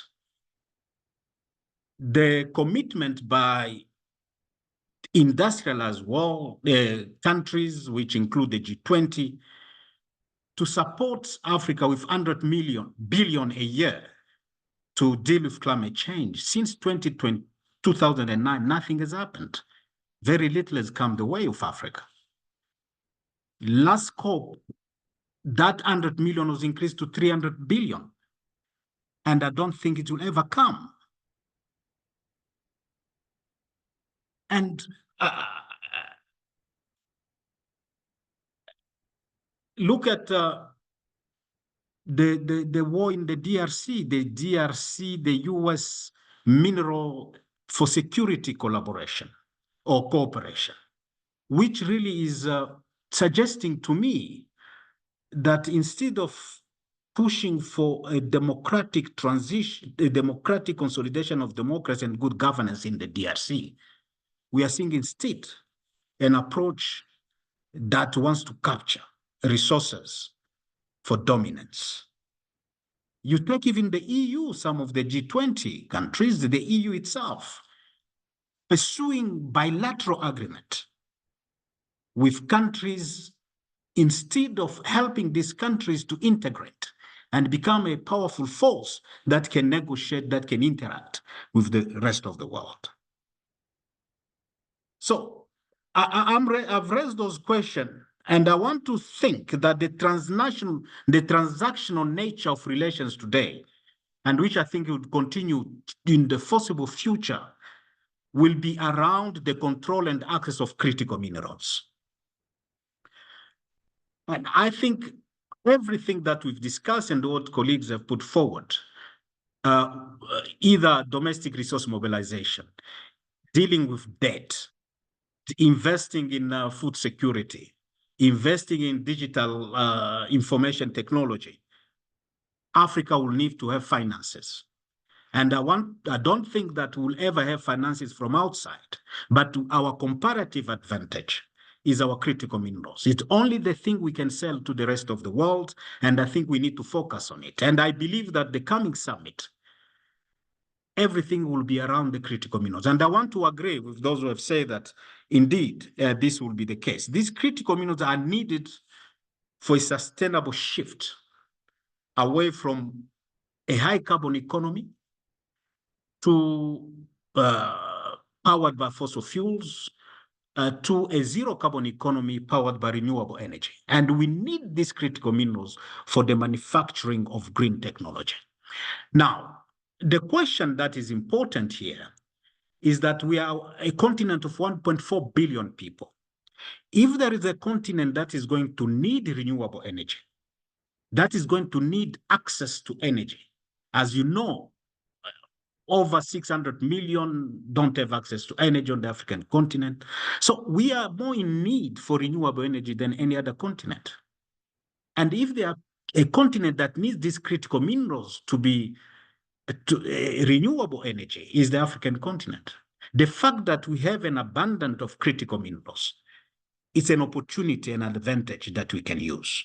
And my sense is that how are we going to use, does the G20 provide us with a space to use that power to secure our interest? My sense is that whoever is in control of this critical minerals value chain will dominate the world. And China has taken an advantage, is far ahead with everybody. And we are seeing a reaction from the United States. And I think we are going to see a reaction from the EU, from the G20 countries, on how do we respond to China dominance of the green technology value chain. I'm seeing this contradiction because most of the G20 countries' immediate ambition is to secure access to these critical minerals. On the other hand, South Africa and the rest of the continent, the EU included, through the African Mining Vision, through the African Green Strategy, our ambition is also how to control the continent critical minerals for maximum benefits through value addition. Now, you have the G20 and the Africa pursuing totally different approach, orientation, because the G20, the EU, if they lose control as they've lost, and they want to recapture through their raw material initiative, how do we ensure that we coordinate through the G20 our ambition for value addition and the EU ambition to control and access and protect their access to these critical minerals? Is it possible? And for me, that is an important question that we need to ask and we need to drive to achieve. And how do we achieve? We need to invest in serious thought and reflection. How do we ensure that we are able to produce green technologies and beyond that, be able to produce sufficient energy for our people who need it for development, for food security, because you need irrigation need energy, food security, food processing need energy, value addition in self-manufacturing need energy. Storage through energy storage through these critical minerals become an important factor that we need to reflect and invest in it. So I'm raising this question because it's important. Unless we change our relations with our resources, we will not resolve the youth question of unemployment. Because as we export these raw materials, we are exporting jobs, we are exporting development, we are exporting industrialization. We will not also deal with the debt question. By industrializing, by producing finished goods here, we are able to raise sufficient revenues that we should be able to pay our debt. And in fact, my sense is that if we run properly our minerals sector, we should not be needing debt cancellation. We should be able as a continent to pay back the debt and be free of that debt. But we are not. Even in terms of contract negotiations, even beyond we even think of manufacturing, that's the way we are managing our resources currently. Does not give us confidence that even when we enter into manufacturing, we will be better off. So the question I raised at the beginning about our internal capacity and problems that we need to focus on, because we need to enter into the G20 with strong confidence that internally we are capable. And if we enter in the weaknesses that we have, I think we will continue to redefine, to repeat the same discussion, the same recommendation, and be excited about that type of this. To end, Chair, I think all the issue discussed and the recommendation proposed will find resonance under whether the extraction, commercialization of the critical minerals favor Africa's interest.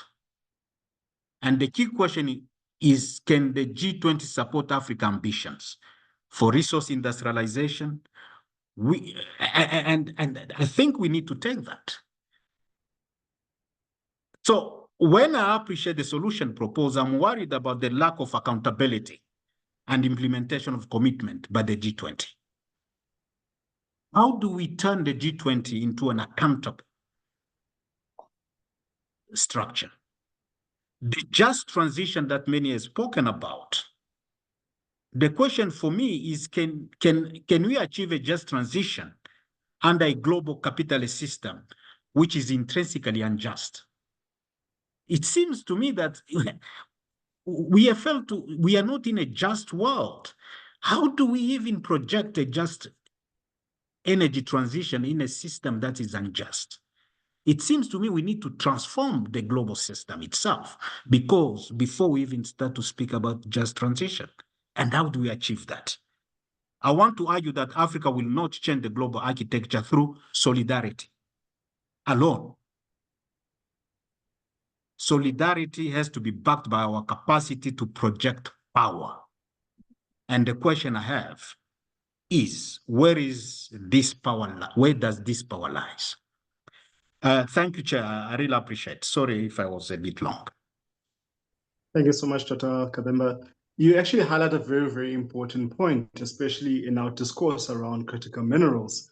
And often, especially around the framing around critical minerals, we're left with a situation where it's framed around value addition and exports, rather than looking at the key issues that will result in industrialization and development, such as constant stream of electricity and power supply.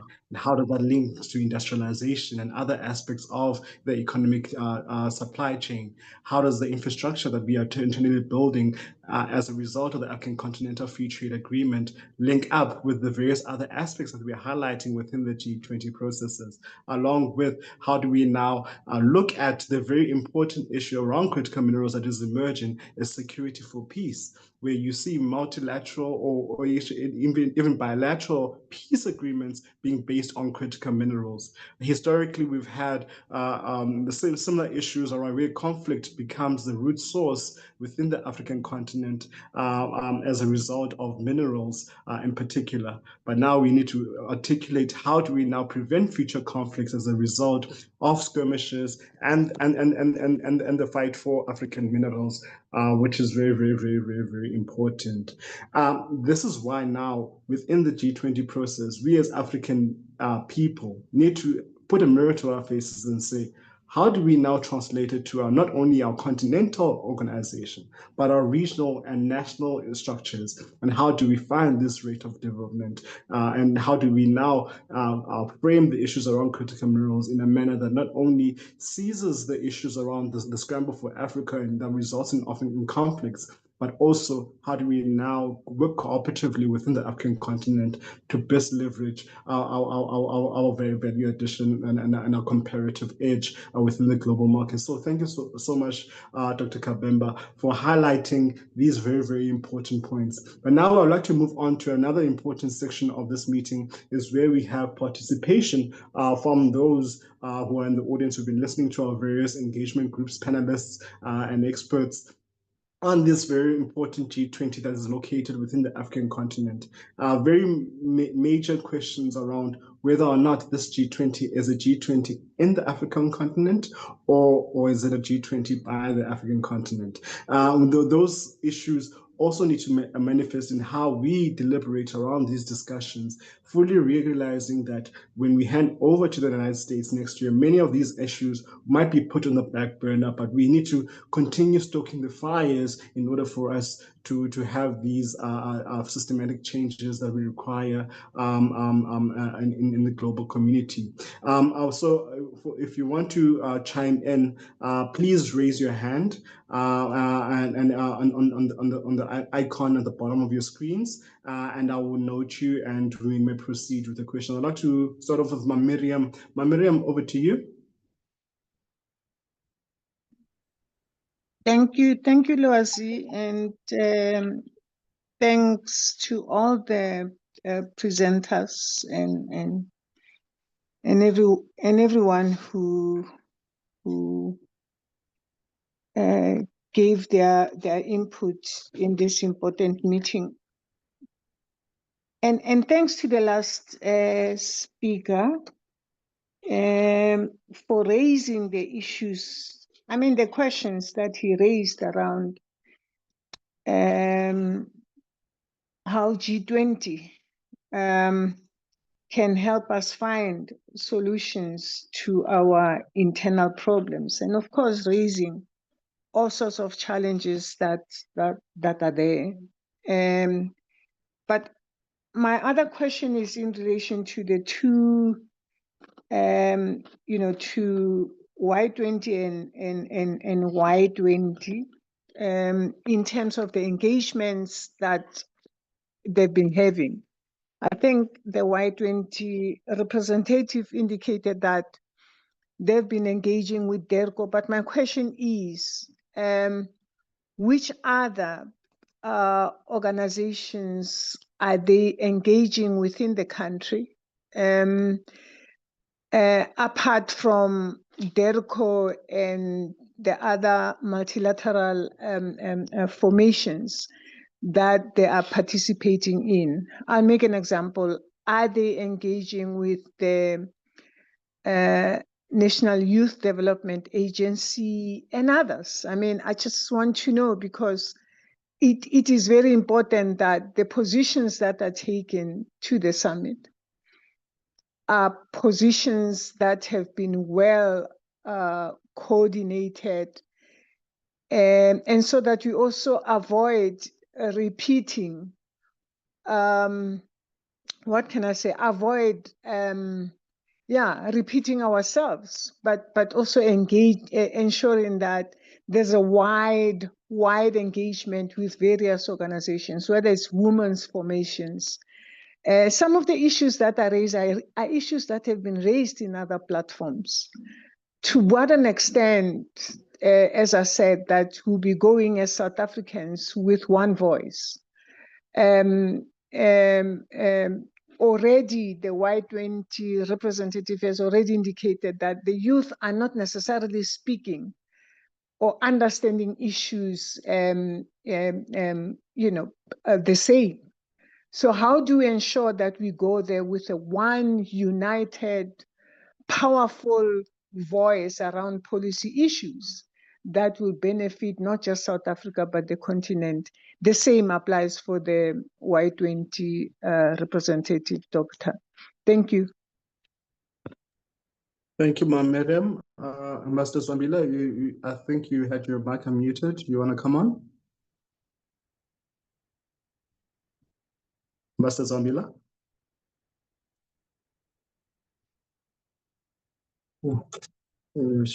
But the other comments that come from the chat group that they've been raised very much. Magwena Mabula says that I think for Africa to benefit from the current coming G20, we should send good thinkers that can forge our input to be found implementable and progressive for Africa. And there are other comments are raised on the on the chat group. But some of the questions that arises is, what is the level of coordination between African state actors in the emerging G20 period? Because it's a very, very critical question on the basis that when we looked at when Donald Trump implemented tariffs, African heads of state went on a bilateral engagements with the Trump administration.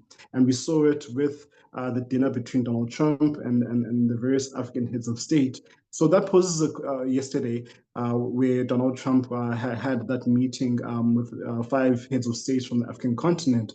And that poses the question whether or not we as the African continent are ready for the notion of solidarity, equality, and sustainability amongst ourselves that the South African government is trying to push within this G20 context. And whether or not we should raise a mirror to our faces and say, are we prepared to even implement the African Continental Free Trade Agreement on the basis that we seek to strive for individual excellence or individual bilateral arrangements at the expense of the rest of the continent? And whether or not we as a continent are able to reflect that back.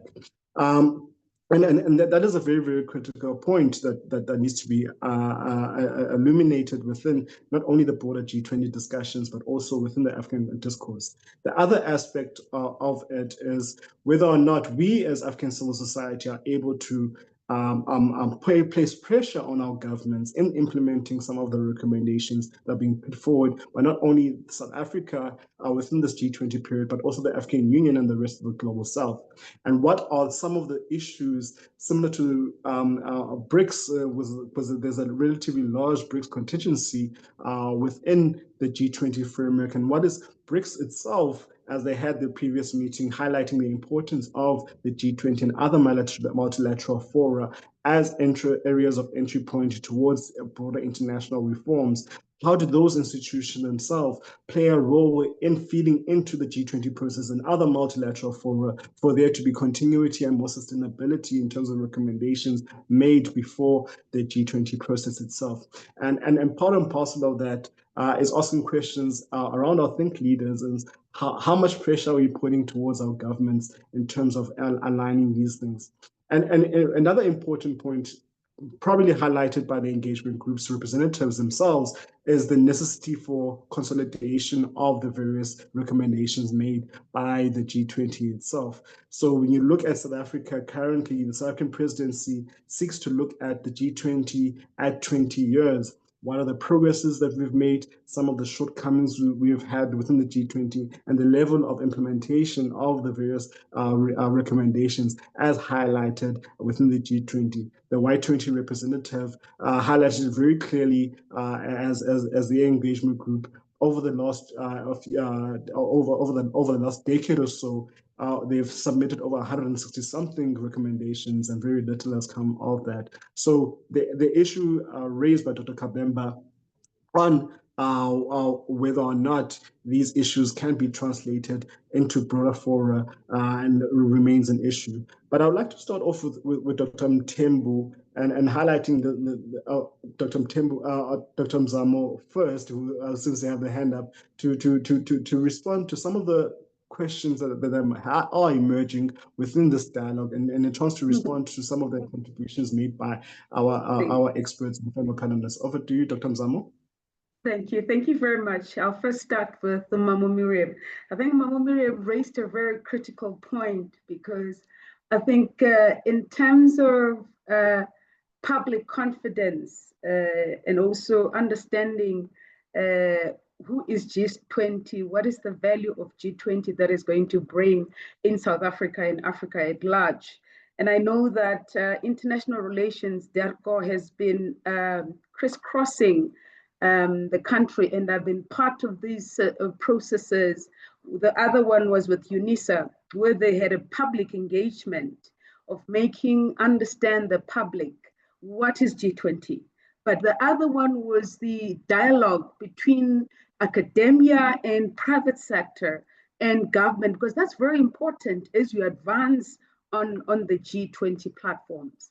Now, coming to, for example, with us as W20, I didn't mention that we've been engaging different women groups, like, for example, SAWID, South African Women in Dialogue, and Gender Links, because Gender Links has been in existence in the social and the civil society movement for quite some time in the country and also in the SADC region. And that's the stance that we're taking, because our recommendations must actually be cut across the board, where we have all women formations understanding where are we going as W20. But also to look at where South Africa is going. Because if South Africa says we are taking Africa at the center, and remember, African Union is a member of G20. And surely the African Union Commission has recommendations on how Africa must be viewed by G20. And it's a pity that we don't have the African Union and DERCO in this platform. They'll be able to actually articulate how far have they gone. And remember, we've got the AFCFTA. I mean, if you look at the statistics on AFCFTA, 1.4 billion people. And now sitting with AFCFTA, the largest, by the way, trade organization in the world, not in Africa, in the world. And we are not trading amongst each other as Africans. I mean, the statistics have shown, I don't want to talk about statistics and numbers. The statistics have shown that we've been trading with other countries outside of Africa. So that's a value now where Doc was actually raising to say, what is it internally that we can do to make sure that Africa trades amongst each other? And I would like to say and raise the hand and say, AFCFTA is an advantage.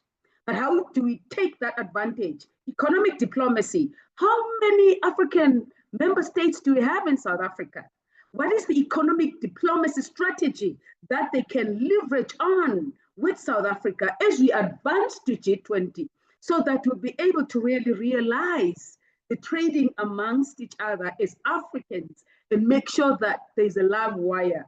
So really the solution for me, and it's about AFCFTA and vis-a-vis the multilateralism, and yes, we've seen what is happening in the US and also with other African countries. But at the same time, we can also look at understanding of who we are as Africans. How do we support each other? You've got other institutions like the Commonwealth, for example, the European Union, for example, that has strong existing relationship with other member states in Africa, and also including the African Union. So it's like revisiting, a strategy of moving forward. Like we're really in a crossroads. If you look at what was happening in Seville in Spain, when we're talking about the global, finance restructuring, we are really at a crossroads, to be frank and honest, as Africa.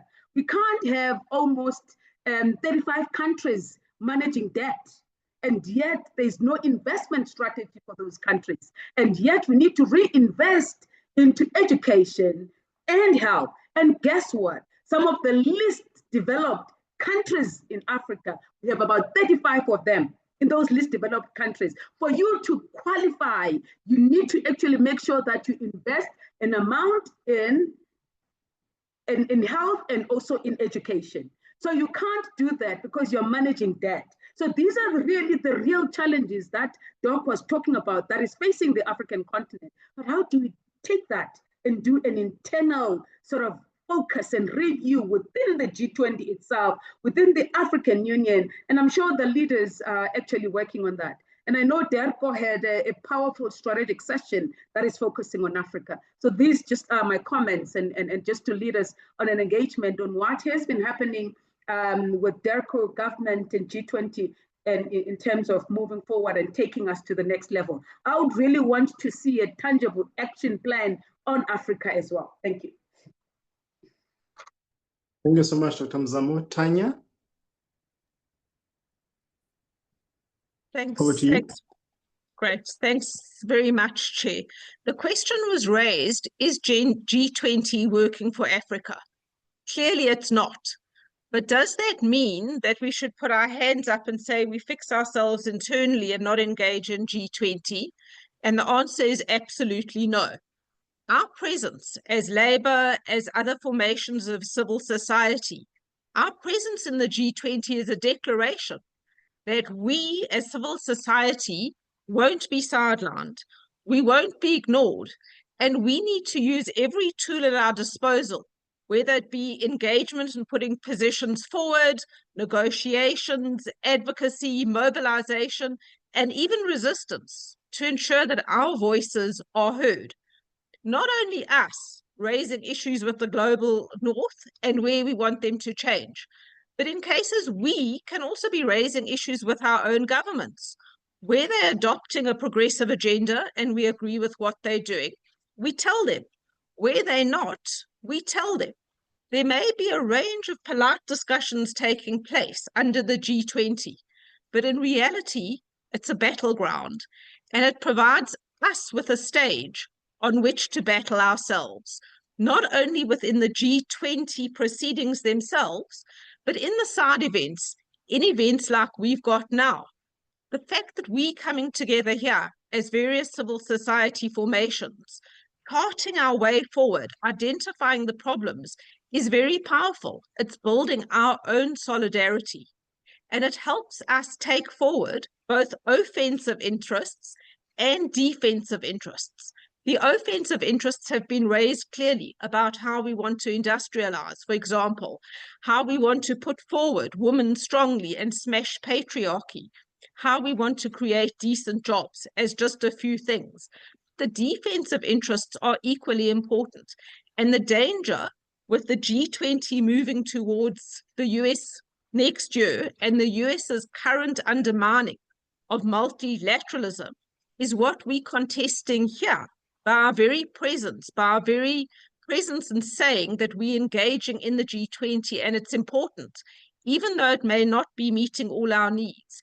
That in itself is protecting our interests. It's a defensive measure to make sure that we keep multilateralism on the stage and working. At the same time, we're working to transform it. We're putting forward concrete demands about how to change the international financial order. So this is really the call to struggle. And things do look hard. They are hard, but that's the nature of our struggle. We mustn't be defeated. We mustn't think we can't win. If anything, these engagements must be giving us more power and more conviction that we can take our very important demands forward and put Africa, workers in Africa, civil society in Africa, women in Africa, youth in Africa. We need to keep pushing and put our demands forward. Thank you. Thank you so much, Tanya. I would like to go back to the Y20 itself and with Mukwetsi. And part and parcel of the questions I would like to ask the Y20 is, what is the Y20 doing to keep getting new voices into the G20 process, as we now know that it's a more expanded grouping with the inclusion of the African Union? But what is the Y20 doing in the inclusion of better African voices? And what are the key issues, African issues that seem to be finding resistance within the engagement groups? And I'll circle back to the other engagement groups and also some of your parting shots to the meeting and on the way forward with the Y20 leading into the G20 Social Summit ahead of the Heads of State Summit, along with the G20 itself. Over to you, Moketsi. Thank you so much, Program Director.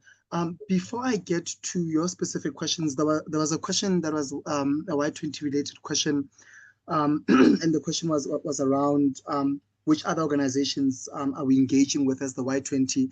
And I think, and I apologize, I forgot the colleague's name who asked the question. I think it's Miriam, if I'm not mistaken. And I think she touched on our engagement with the NYDA as well, and how's that looking like. But perhaps I'll connect it with your question, Program Director, around those new voices in the G20. So with regards to the first question around our engagements with other, youth formations, so we were quite fortunate in the sense that the people who had also applied to form part of the Y20 in terms of the expression of interest form that we had released, they're also rooted in civil society, grassroots level, organizations that, are forming part of the working groups, which is a South African led process that is running in parallel with the international process of negotiations, right? And from that, what we've done is that we've organized what we've called G20, Y20 roadshows. So far, we've been to University of Venda, University of Salt Lake in the Northern Cape, University of the Western Cape, Northwest. So in essence, we're going to all the different provinces, but also we're partnering up with the other working groups of the G20, not necessarily the engagement groups. So for example, one of them is the G20 education working group that is chaired by the Department of Higher Education and Training. And what we're doing is that we are mainly using the universities as a site, as a venue space. And then, we're inviting university youth, but also young people in the surrounding communities, even those we need to bus in or taxi in to basically come and make their inputs as it relates to specifically Y20. So we put them in sort of like a negotiation simulation that then they're able to come in and say, and pressure test some of the areas of conflict, but also the areas of divergence and also consensus in terms of us being coming out of the international policy negotiations. But that space also allows them to also make their own inputs that will then inform our Y20 final communique. And in fact, some of those inputs are what enabled us to basically present our one-pager at the third Sherpa meeting in Sun City, organized by DECO. With regards specifically to the NYDA and what we're doing there, so we were advised on a meeting in January that all engagement groups of the G20 are supposed to be led by civil society. The NYDA is a government agency led by a government act. However, we did say to the NYDA colleagues and also DECO that whilst we respect that, given that the NYDA does have infrastructure and they're also a youth development agency doing work in the context of South Africa and the youth space, they can come in as part of our secretariat. So our secretariat, we said, let's be bold. We are young people. We're in the 7th administration. Let's be bold. Let's be creative. So our secretariat model as the Y20 is one that is co-secretariat, right? And that is where we envisioned to basically for the NYDA to come in. We had various meetings with the NYDA that were also led by the Deputy Minister of Women, Youth and People with Disabilities, Mapaseka Steve Litsike, and also Minister Chikunga, and of course in consultation with DECO as well, to basically find ourselves between civil society and NYDA. And it was really decided that, let us allow NYDA to basically find stability. And what I essentially mean by that is that the colleagues would know that the NYDA started their board process last year, and they're still yet to finalize, and they're waiting for the president to basically advise as to who sits on the board. But the current board, even their term ended, in fact, in June. So that has been quite the, I guess, I guess a complex issue to handle. But again, we've been quite, clear as youth and civil society that, you know, whenever NYDA finds stability, we're happy for them to come on board. But again, we've had progressive, you know, engagements with other, not only the engagement groups, but also other working groups within the G20 to make sure that that new voice program director that you're speaking with is able to participate in the Y20 and to make it as inclusive as possible. And in fact, one of the things that we're also starting this month is that we're using town hall styles meeting across all the 5 thematic tracks of the Y20. And those also include young people from the African continent who had also applied to form part of the Y20. Certainly the engagement we've had with the African Union and their delegation, but also the African Union Directorate on Women, Youth, and people with you know, disabilities has also been quite great as part of making sure that those new voices are reflected. And the road shows which are primarily taking place in South Africa, are enabling us to go into far-flung areas that, you know, oftentimes they come into these processes late. And that is why we prioritized when we started with our work in terms of the roadshow specifically, that we need to start with rural areas first, and then we will come into the more urban, like your Johannesburg and so on. So that is that. And then in terms of your second question, program director, as I wrap up with regards to areas where really we're not finding each other, as I said earlier on, some of the areas of divergence where we're not finding each other, even as young people are progressive, as we like to say young people are, but one of them is on issues, the languaging specifically around gender, the languaging also around climate change and the just transition, but also the languaging around, you know, human rights and the LGBTQI+. And these are some of the things that, of course, are coming out given the geopolitical tensions that we're all navigating.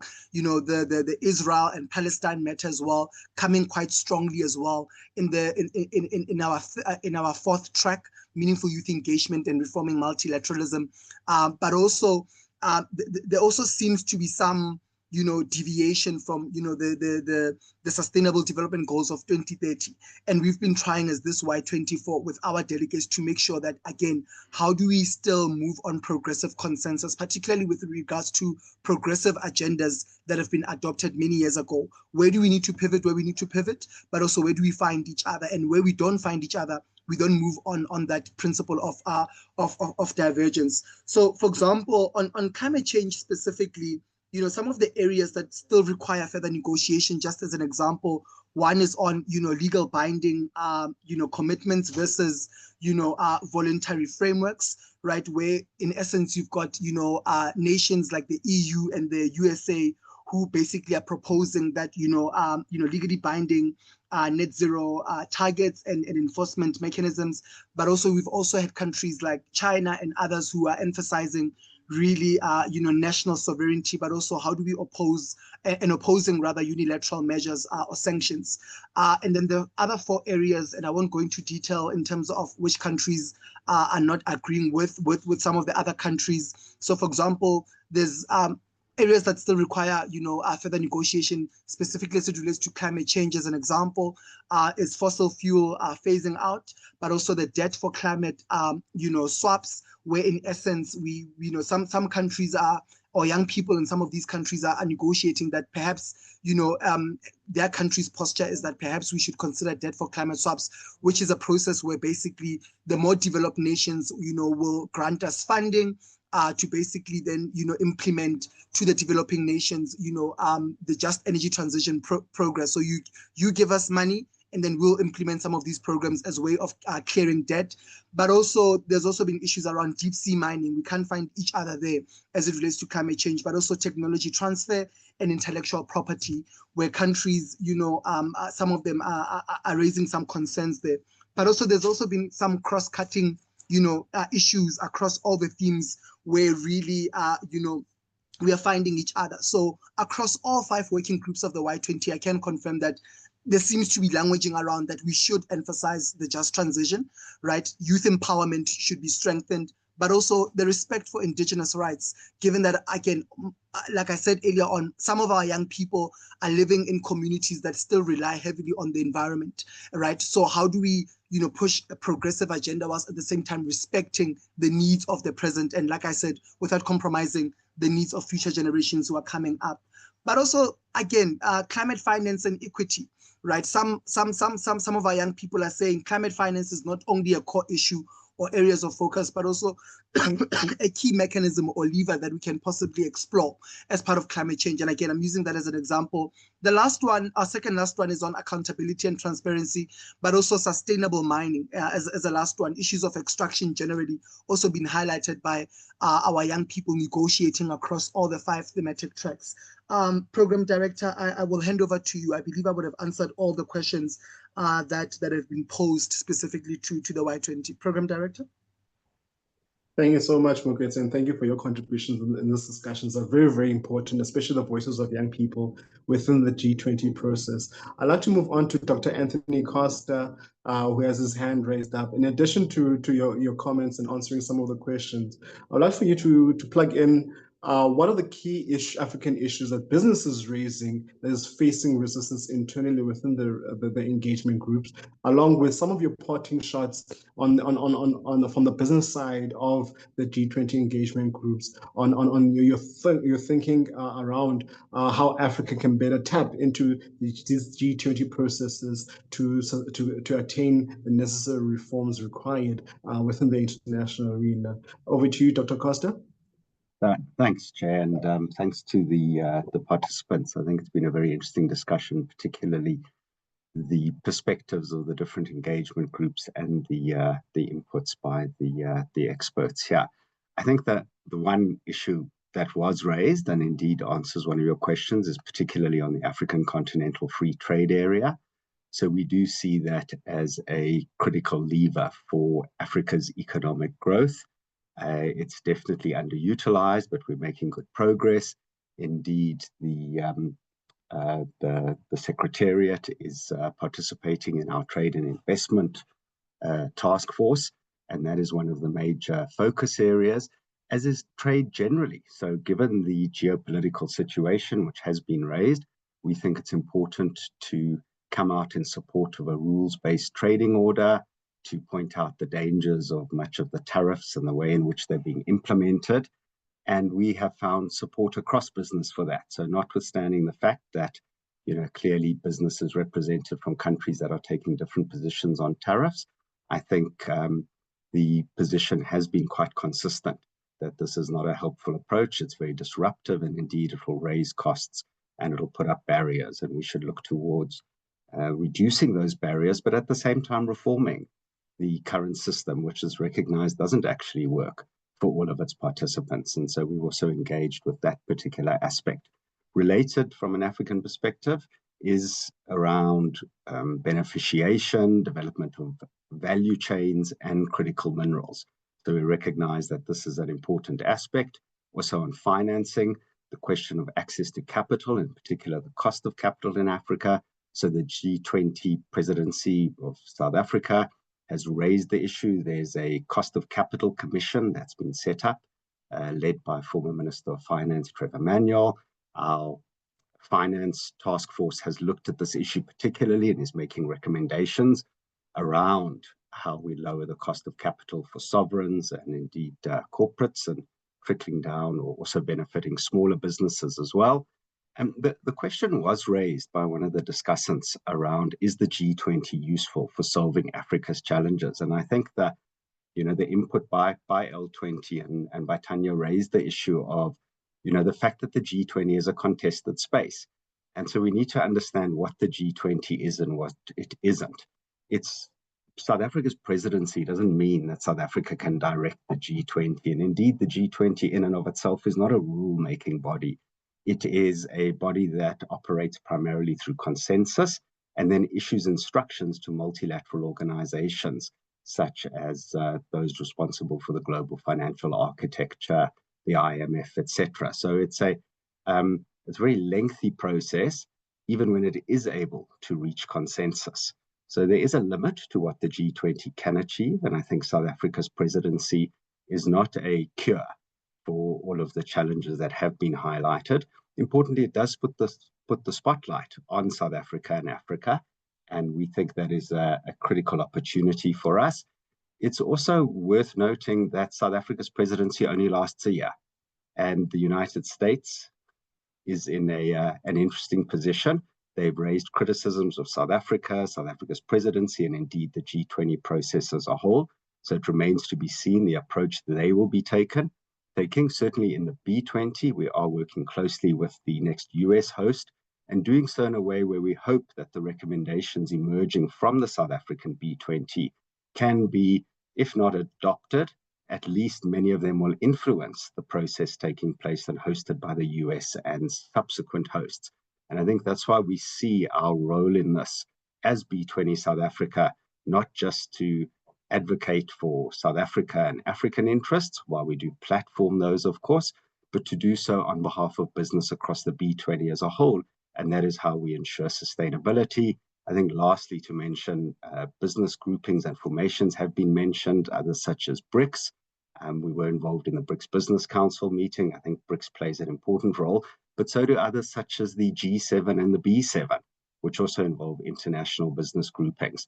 And so through this process, we're also working to influence them. We don't see this as a once-off opportunity, but something we were hopefully able to create continuity and create a platform for multilateral and international cooperation going forward at what is quite frankly a challenging time. Thank you, Chair.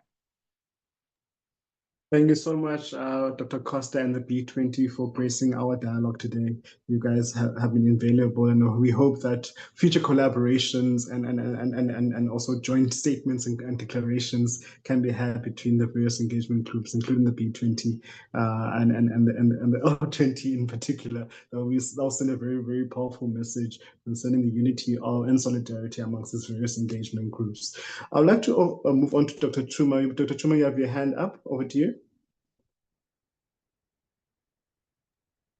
Thank you for this interesting discussion. I think I wanted to just provide some bit of reflections on the discussion that we've been having, and particularly responding to the question whether the G20 is a relevant sort of like platform for Africa's problems.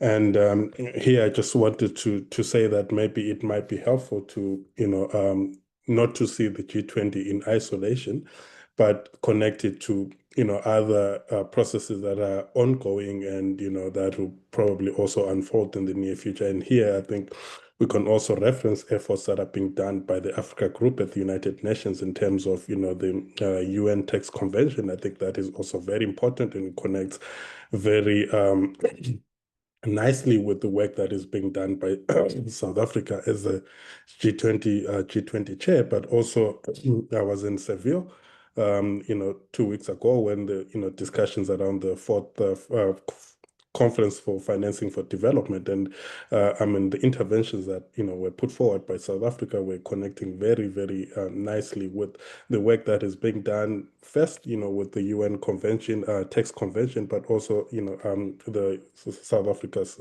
presidency, and to also, provide some, context in the sense that, particularly with the UN Tax Convention, but also the, deliberations that came out of the Forum for Financing for Development, there was a talk around, especially how,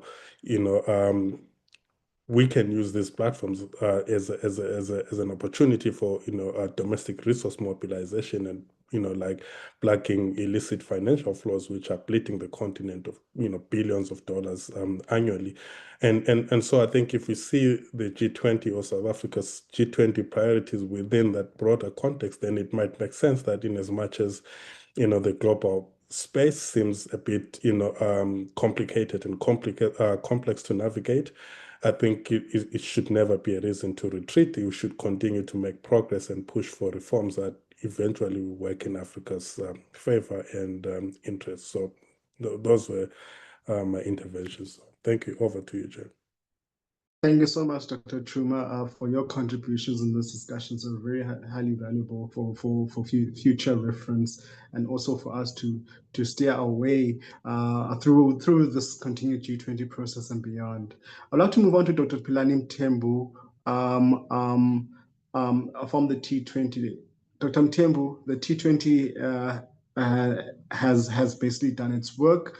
But could you please elaborate for us, before you giving us your parting shots to this discussions, what have been the core African issues that have been meeting resistance within the engagement group that you are able to find consensus on or do not find consensus on, along with the G20 going forward, and what is your thinking about South Africa's G20 and the African continent going forward, as you know, the role of the AU itself being a new member of the G20. Over to you, Dr. Mthembu. Thank you very much, colleagues, for an insightful discussion. I think generally, even though you may find, convergence on a number of areas, you may find also where there is more lively debate is more on the how.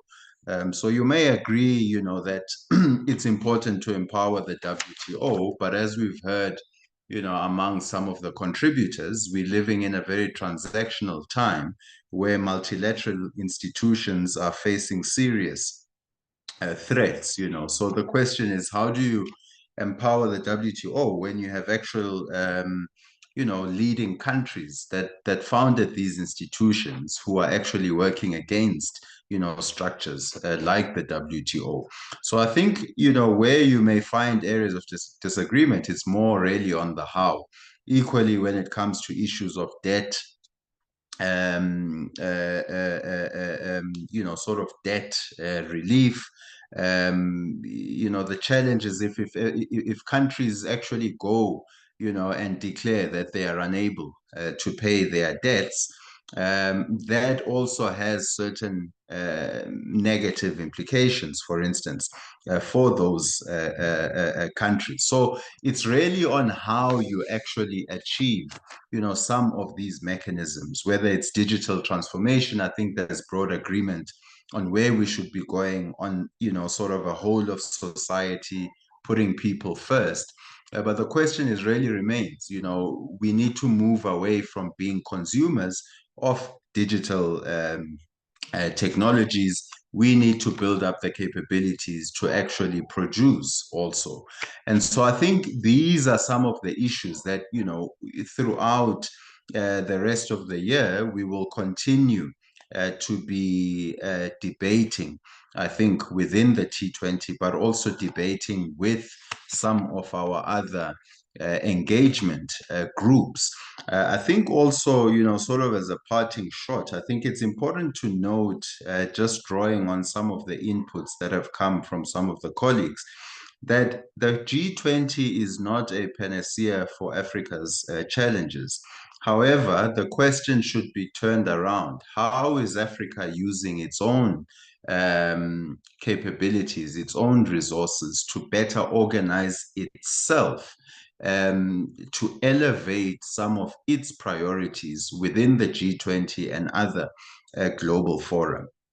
The G20 will not resolve all of Africa's challenges. However, if Africa organizes itself better, coordinates better amongst nation states, is not tempted towards going full-blown transactional, is not tempted towards abandoning coordinated approaches for bilateral approaches, then, Africa would be in a position to utilize its place and its seat within the G20 more strategically.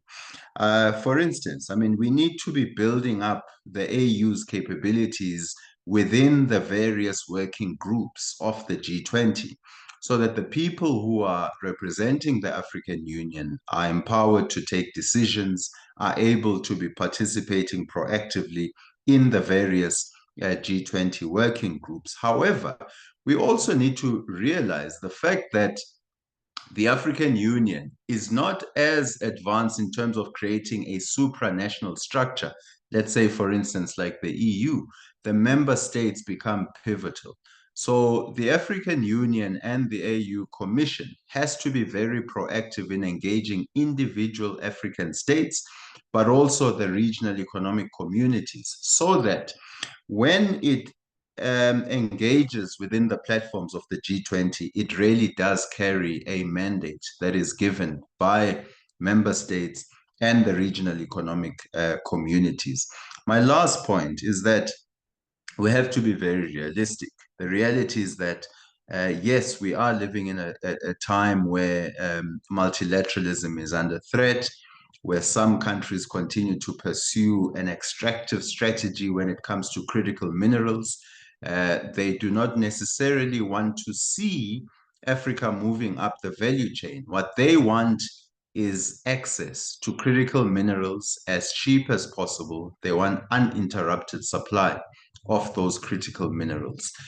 Better coordination amongst African countries needs to take place in order to better determine the terms to which we are engaging with others when it comes to critical minerals, and thereby moving up the value chain over time. If we miss this train, it will be a lost opportunity in terms of utilizing Africa's natural resources to reposition how we are integrated into the global economy. I'll stop.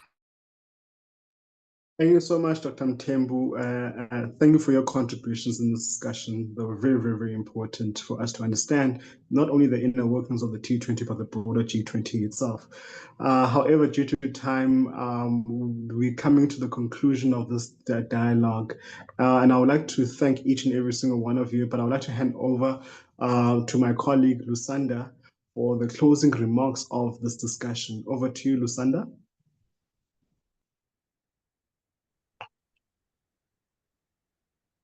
Thanks, Lwazi. Good day, ladies and gentlemen. My name is Lusanda, and I am with SALO.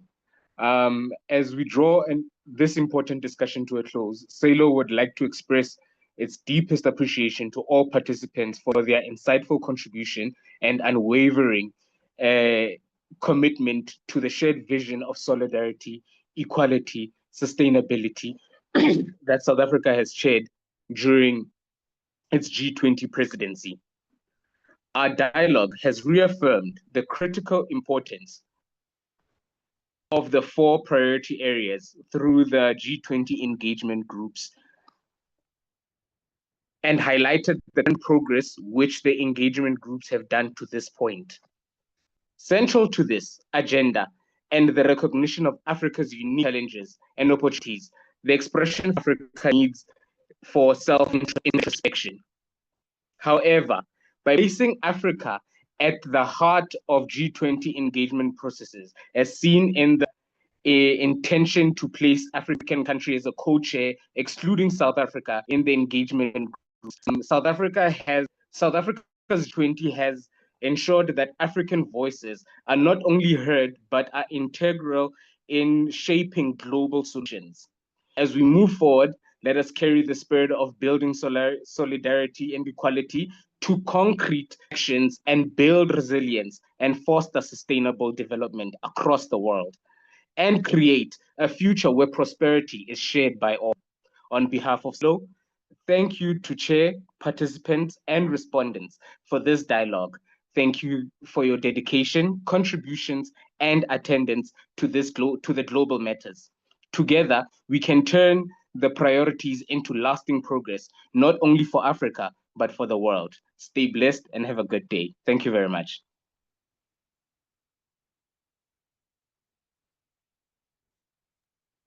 Thank you so much, Lusanda. As SALO, once again, we commit ourselves to having more of these dialogues until we see each other. Good afternoon and bye-bye.